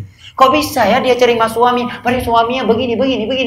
Apa manfaatnya? Akhirnya radio, bro. Akhirnya jadi radio apa namanya? Radio rusak. Apa manfaatnya? Kita nggak tahu, bisa jadi kita lihat suaminya baik, tapi kita nggak tahu dia suka menampar istrinya di malam hari di atas ranjangnya. Atau kita menilai istrinya baik, kita nggak tahu rupanya istrinya itu tidak mau memberikan hak suaminya di malam hari dan seterusnya. Jahat terhadap mertuanya dan seterusnya. Menjadi sebab durhakanya suami dia terhadap ibunya sendiri dan seterusnya. Kecuali kita dua diminta nasihat, baru kita beri nasihat. Kalau nggak masalah berlarut dalam hal ini. Karena di antara kejelekan masyarakat kita Indonesia, karena sabah kasus perceraian sebuah daerah, ribut mas satu kampung tahu. Betul nggak? Ya dengan kesumurahnya, pakan ceri tadi ya. Padahal kau jika nggak ada akanya pasti beruakai ya. Sampai gitu murah, akibut bajel, krek halulu. Karena murah itu murah. Baju cuma sekian, biji nggak selesai membicarakan rumah tangga orang. Ini akhlak jelek jamaah. Dan ini kita lihat di tengah-tengah masyarakat kita. Betul apa enggak? Insyaallah ibu-ibu dibilang PD enggak demikian. Saya yakin 100% ibu-ibu yang ikut kajian sore ini enggak ada yang demikian karena mereka sedang di masjid. Enggak tahu kalau udah keluar masjid. Enggak usah jamaah. Kita enggak tahu siapa yang benar, siapa yang salah. Mereka sendiri lebih tahu siapa yang zalim. Kecuali kita udah diminta nasihat, maka kita berikan nasihat. Enggak usah kita cari-cari tahu siapa yang salah, siapa yang benar, kenapa suaminya demikian, kenapa istrinya demikian. Talak itu enggak selalu tercela. Para sahabat Nabi ada yang bercerai. Ya. Para sahabat Nabi ada yang bercerai. Para ulama ada yang bercerai. Ya. Enggak selalu perceraian itu tercela, terkadang menjadi sebuah solusi. Baik. Maka kata Ali bin Abi Thalib, wahai Rasulullah, bumi Allah luas dan wanita itu banyak. Dan memang benar ya, wanita lebih banyak daripada kaum laki-lakinya. Ini makanya wanita jangan mahal-mahal kali lah pasang mahar. Ya kan, kasihan juga ini adik-adik kita masih single dan jomblo. Begitu umurnya berapa? Umur bilang PD biasanya 30 mayam, 50 mayam, 20 tuh nomor berapa? Ya, di mana berapa di mana PD? 25 mayam, satu mayam sekarang 2 juta. Kali 20, Masya Allah, 50 juta. Duit dari mana? Aku kerja cuma sebagai tukang parkir, satu hari cuma dapat 15.000. Putus asa anak orang. Kata Nabi, wanita yang paling berkah adalah yang paling murah maharnya. Bagi wanita hendaknya memurahkan maharnya. Bagi laki-laki kalau bisa dia berikan mahal, dia berikan mahal. Mahal. Berapa dia minta? 7 mayang. Kamu mampu? 30. Kasih 50 mayang. Sedekah. Ya kan? Nanti habis nikah juga bisa dipinjam untuk modal, ya kan? Nah, ini udah gak baik juga. Perlu bayar nikah, udah mikir mahar. Mahar hak murni si istri. Gak ada kaitannya. Gak ada hak buat suami. Gak ada hak buat suami, ya. Mahar seorang istri. Kalau dia ambil itu hak pinjam dan harus dikembalikan. Harus dikembalikan. Oh, dipinjam untuk bangun rumah, yang wajib bangun rumah suami. Hak istri, mahar istri harus dikembalikan. Jelas? Harus dikembalikan. Kecuali si istri sudah sudi, nggak apa-apa, nggak usah pinjam, saya berikan tuh abang. Insya Allah ini, kalau ada yang seperti ini. Ya, baik. Maka di dalam sebuah hadis atau bahkan dalam sebuah hadis Nabi menyebutkan di akhir zaman itu, dalam hadis Ibnu Majah, 50 wanita dipimpin oleh satu lelaki. Maksudnya apa jamaah? Satu laki-laki banding 50 wanita. Coba antum merenungi. Kalau semuanya laki-laki itu monogami, 49 lainnya dari wanita, mau dibawa kemana jamaah? Hah? Iya kan? Ya, satu laki-laki 50 wanita. Ya. Kalau semuanya monogami, 49 sisanya mau dibawa kemana? Hah? Dibawa kemana? Makanya ini salah satu di antara keindahan syariat Islam. Tentunya tidak bermudah-mudahan, saya tidak berbicara tentang bermudah-mudahan, tapi saya ingin mendudukkan hukum Allah Subhanahu wa taala yang Maha Suci, yang Maha Hikmah. Dan perlu diketahui, orang yang poligami itu bukan karena istrinya sebelumnya nggak sempurna. Bahkan terkadang dia poligami sebagai bentuk syukur dia kepada istri pertamanya. Ya, istri-istri Nabi adalah wanita-wanita sempurna. Nabi poligami. Wanita Nabi adalah wanita yang orang yang paling sayang kepada kaum wanita. Jadi jangan mindset itu dirubah ya. Apa kurang ya istri pertama yang kok dia poligami? Orang yang poligami itu nggak mesti karena ada kekurangan pada istri pertama. Terkadang memang karena dia ingin membantu istrinya, atau dia ingin sedekah lebih banyak, atau ingin membantu anak orang miskin. Ada sebagian wanita yang mungkin dia untuk makan sehari 3 kali aja nggak ada uang. Dengan dinikahi oleh seorang ikhwan, ya dia bisa makan, dia udah bisa punya rumah, ada yang membantu untuk mengobati ibunya dan seterusnya. Banyak lagi nilai-nilai yang indah dalam hukum Allah ini. Adapun kalau ada kerusakan dan kehancuran dalam praktek poligami oleh sebagian orang, jangan salahkan hukum Allah poligami, salahkan individu muslim tersebut. Jangan malah akhirnya alergi dengan hukum Allah poligami. Hukum Allah adalah hukum Allah yang Maha Suci lagi hikmah. Adapun kalau kita melihat ada sebagian orang setelah poligami kok rumah tangga ini, yang kita salahkan jangan hukum Allahnya, dianya yang kita salahkan. Jelas ya mah? Baik. Kemudian ya, waktu sudah habis ya. Bagaimana? Gak usah pertanyaan. Baik, saya singkat ya. Memang hadisnya panjang, dalam Sahih Bukhari juga panjang ya. Kata Aisyah, kesimpulannya jamaah rahimahullah taala, kemudian Nabi bertanya kepada budaknya Aisyah yang bernama siapa? Barirah. Bagaimana menurut kamu tentang Aisyah? Maka Barirah menyatakan, wahai Rasulullah, ya Aisyah adalah wanita yang sangat baik. Aku tidak melihat ada kejelekan darinya. Aku tidak melihat ada kekurangan dari Aisyah. Hanya saja karena mungkin faktor usianya yang masih muda, yang masih kecil terkadang dia banyak tidur sehingga lupa masak. Ini disebutkan oleh Barirah. Ini pelajaran buat kita suami jamaah. Kalau ada kekurangannya itu mungkin faktor usia istri, maklumi. Saya kawin anak muda, ya kan? Kadang mengeluh istri saya demikian. Siapa suruhnya menikah sama wanita yang sangat muda? Kenapa nggak cari yang lebih dewasa? Begitu kan? Ya. Nggak mungkin ada wanita kayak bidadari dalam surga semuanya apa? Full in ya, full in, hah? Perfect, full in, sempurna segala-galanya. Nggak ada. Ini Aisyah wanita sempurna, tapi ada kekurangannya dalam hal ini. Karena faktor usia, terkadang beliau tertidur, lupa masak. Tapi Nabi nggak pernah memarahi Aisyah gara-gara lupa masak. Ada riwayat Nabi marah ke Pepeh binti gara-gara buah nama salam. Hah? Nggak ada jamaah. Nggak pernah kan? Antum dengar Nabi pupa belangang yang pagi gara-gara buah nama salam? Nggak pernah. Di tengah-tengah masyarakat kita ada? Banyak. Ini yang pertama jawabannya. Kayak pengalaman pribadi ini. Ya. Nggak layak jamaah. Ini renungan, pelajaran, teguran buat kita kaum suami. Kita ya, kaum suami. Ada kekurangan-kekurangan yang kita nggak perlu menyikapinya. Lupa masak atau masakan nasi agak keras. Sebagai suami terlalu ekstrim, terlalu kaku.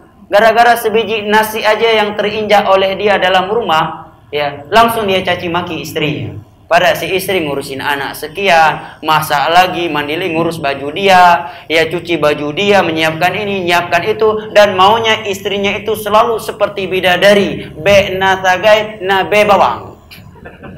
Tapi pembantu di rumah nggak dia carikan, baju baru nggak dibelikan, make up nggak dibelikan. Ya. Subhanallah, daster 6 tahun sekali dibeli. Pengen istrinya kayak bintang film tiap hari.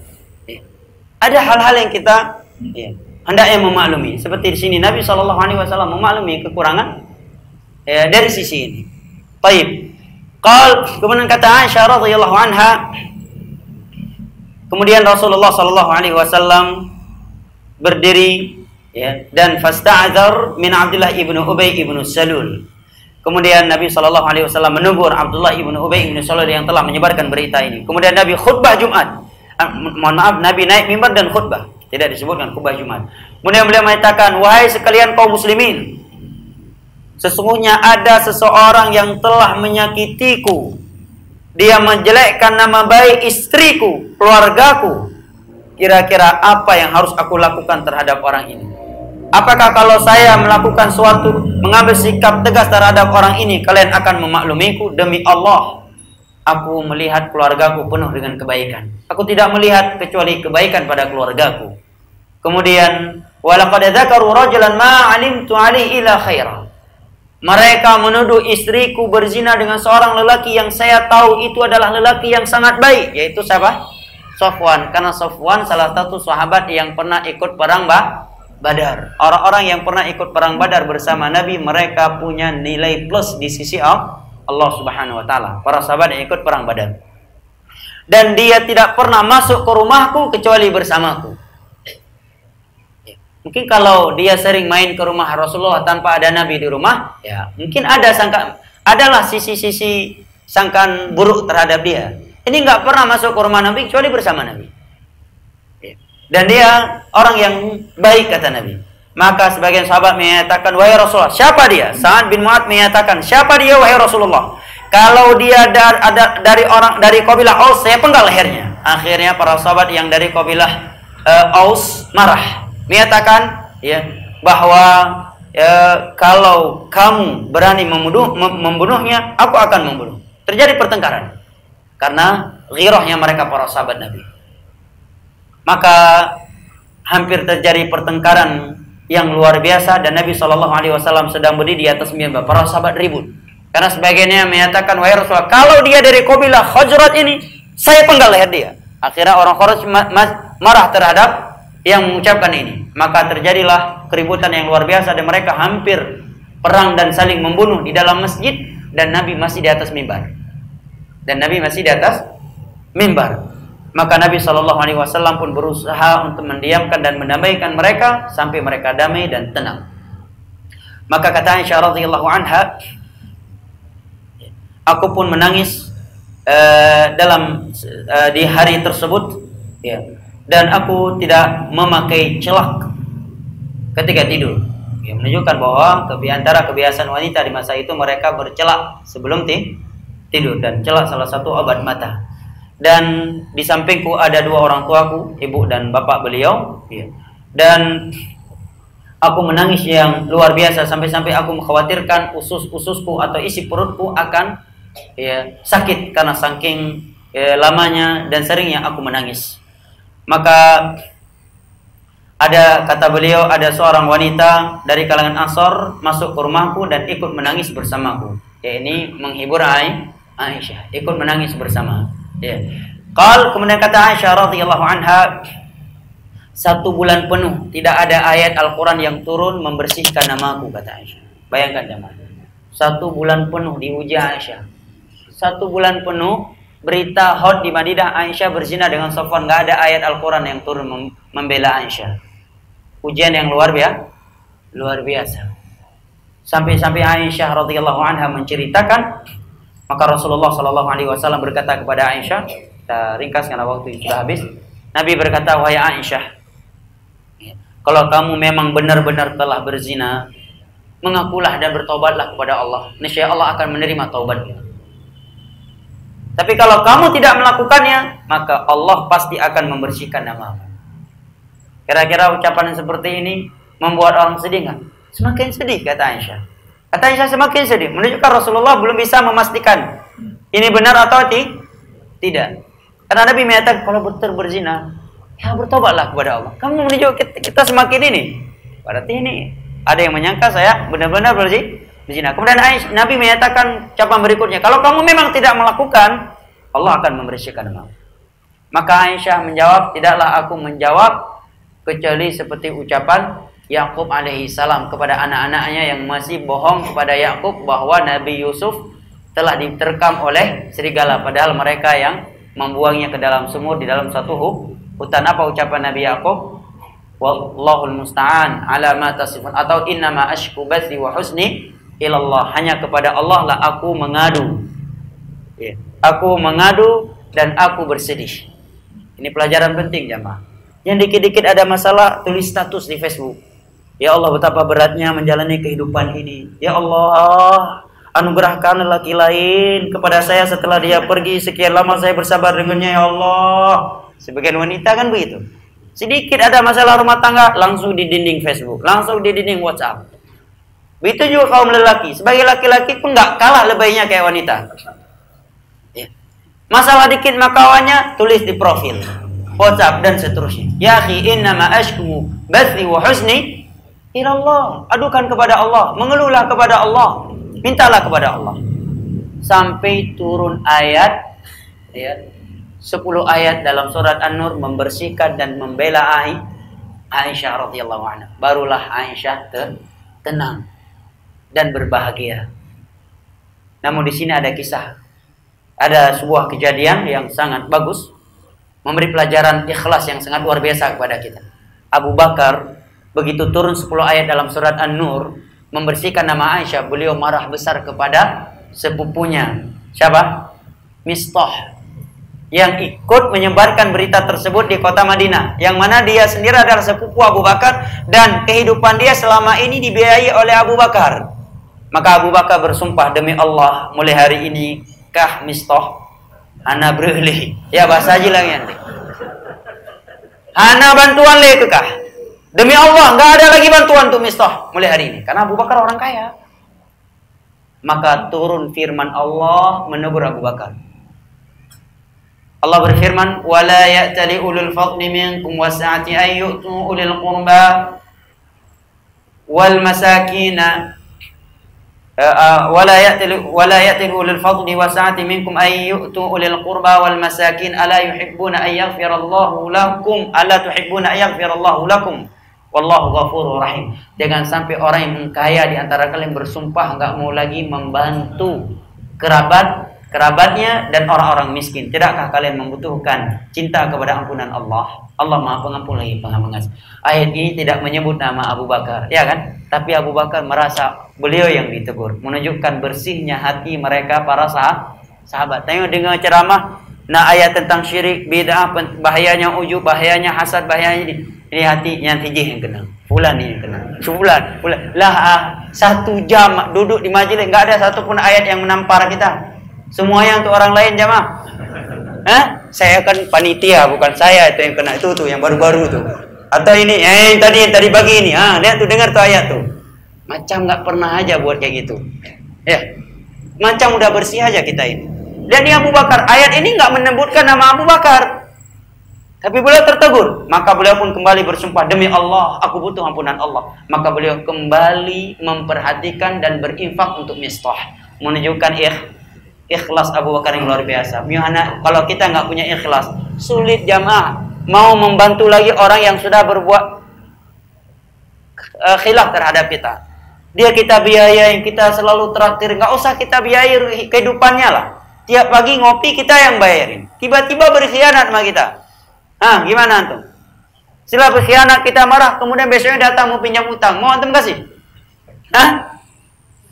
Kita lagi marah nih, dia buat kesalahan sama kita yang nggak layak sekali, sama sekali tidak layak dia membuatnya.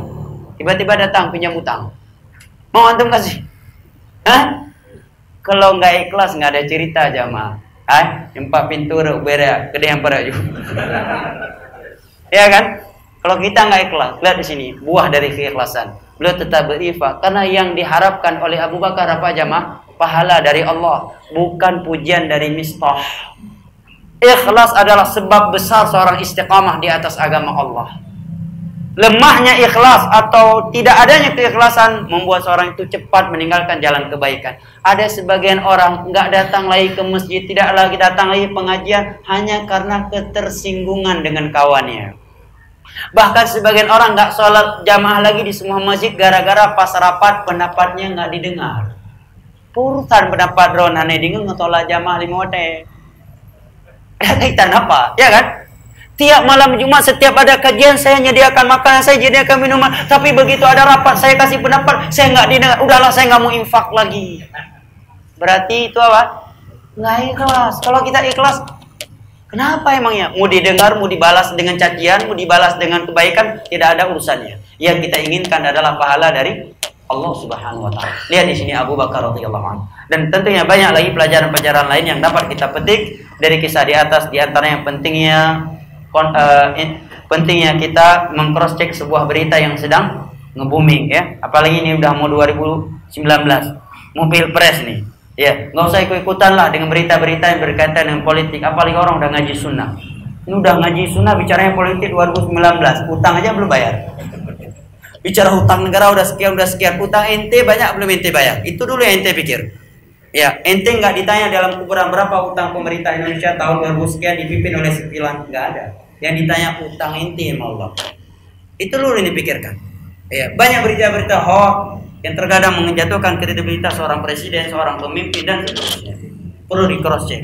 Dan kalau memang benar ada manfaatnya atau tidak, untuk kita sebarkan. Kalau nggak ada, untuk apa sebarkan? Apa sebab terjadi hancurnya atau tersebarnya berita jelek terhadap Aisyah dan Nabi? Karena adanya orang-orang yang termakan dengan berita. Ya, dia dengar, dia sampaikan kepada yang lain. Dia dengar, sampaikan kepada yang lain. Rupanya mudah-mudahan pelajaran kita sore hari ini bermanfaat. Lebih dan kurangnya saya mohon maaf. Wabillahi taufiq wal hidayah. Wassallallahu ala nabiyyina Muhammad wa ala alihi wa sahbihi wasallam. Wa akhiru da'wana alhamdulillahi rabbil alamin. Wassalamualaikum warahmatullahi wabarakatuh.